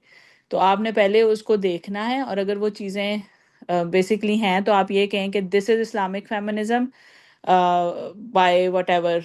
And I want to, उस model का भी अगर कोई नाम है, किसी ने प्रेजेंट किया है, and I want to compare it with this model in terms of what may be Pakistani women, women of, because हर जगह फेमिनिज्म की डेफिनेशन सेम नहीं है. एक अब again you know it's your area, so technicalities आपको ज़्यादा बेहतर पता है, but I can just guide you कि you need to shape it better, you need to narrow it down further, way you no exact specifics के आप किस population को टारगेट कर रही हैं, किस सर्टेन डेफिनेशन को टारगेट कर रही हैं, because there are many variants of it. Do you like, is that what you were asking Mareen? Actually, I want to add something to clear. जी May जी. I? जी जी. एक्चुअली मेरा आइडिया ये है कि कुरान मजीद में जो सूराज हैं जिन पे स्पेसिफिकली जो है वो वुमेन राइट और जेंडर राइट्स पे ना बात हुई है, I will hmm. Focus on that. और फिर जो है वो मैं literature I will find out के जो मॉडर्न फेमिनिज्म है उसमें womens are what kind of creature and how they are being be feminist. तो इस तरह से करके इनका कंपैरिजन भी कर सकती हूँ।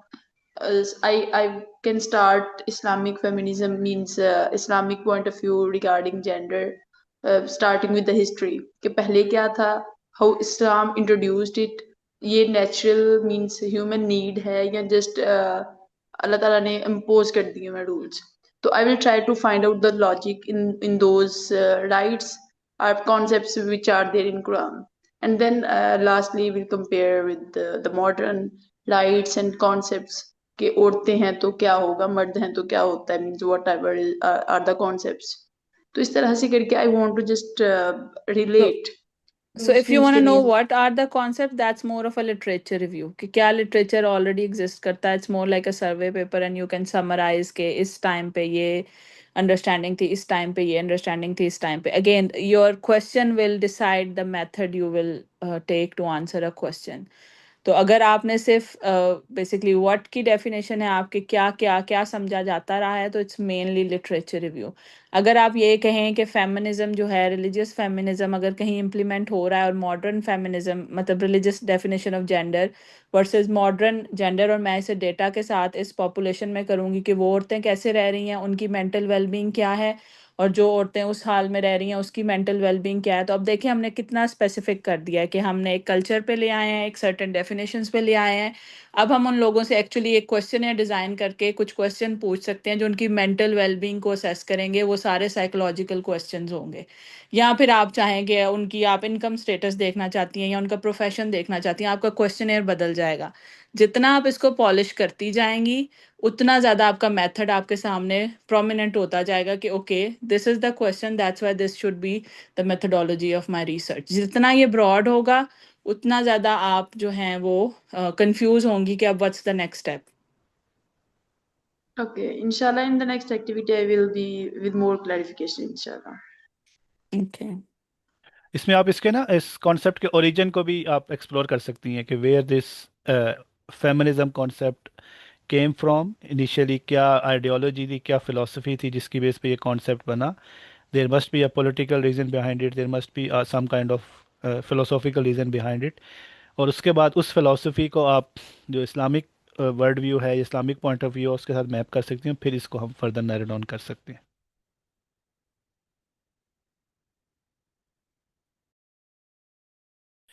Okay, I think that's all for today. मैंने जो होमवर्क है उसका एक एग्जांपल और एग्जांपल जो है मैंने चैट में पोस्ट किया है, आप उसको देख सकते हैं। Try to work on this one. इस तरह के दो या तीन चीज़ें, दो तीन तीन एग्जांपल्स ढूंढें और उनके बारे में, हर एग्जांपल के बारे में दो क्वेश्चंस, फिर इंशाल्लाह उसको हम फर्दर क्लास में डिस्कस करेंगे। Okay, I think that's all. Nayab तो आई थिंक चली गई हैं। Salman, that's all from my side. आपने कुछ बताना है या कुछ अनाउंस करना है तो ठीक, otherwise we can end the session.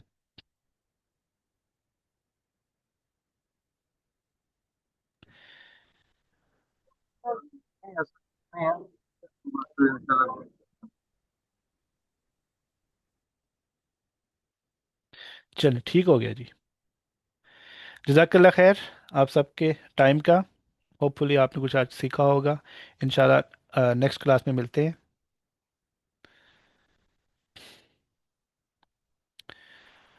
अस्सलाम वालेकुम वरहमतुल्लाहि वबरकातुहू। वालेकुम अस्सलाम।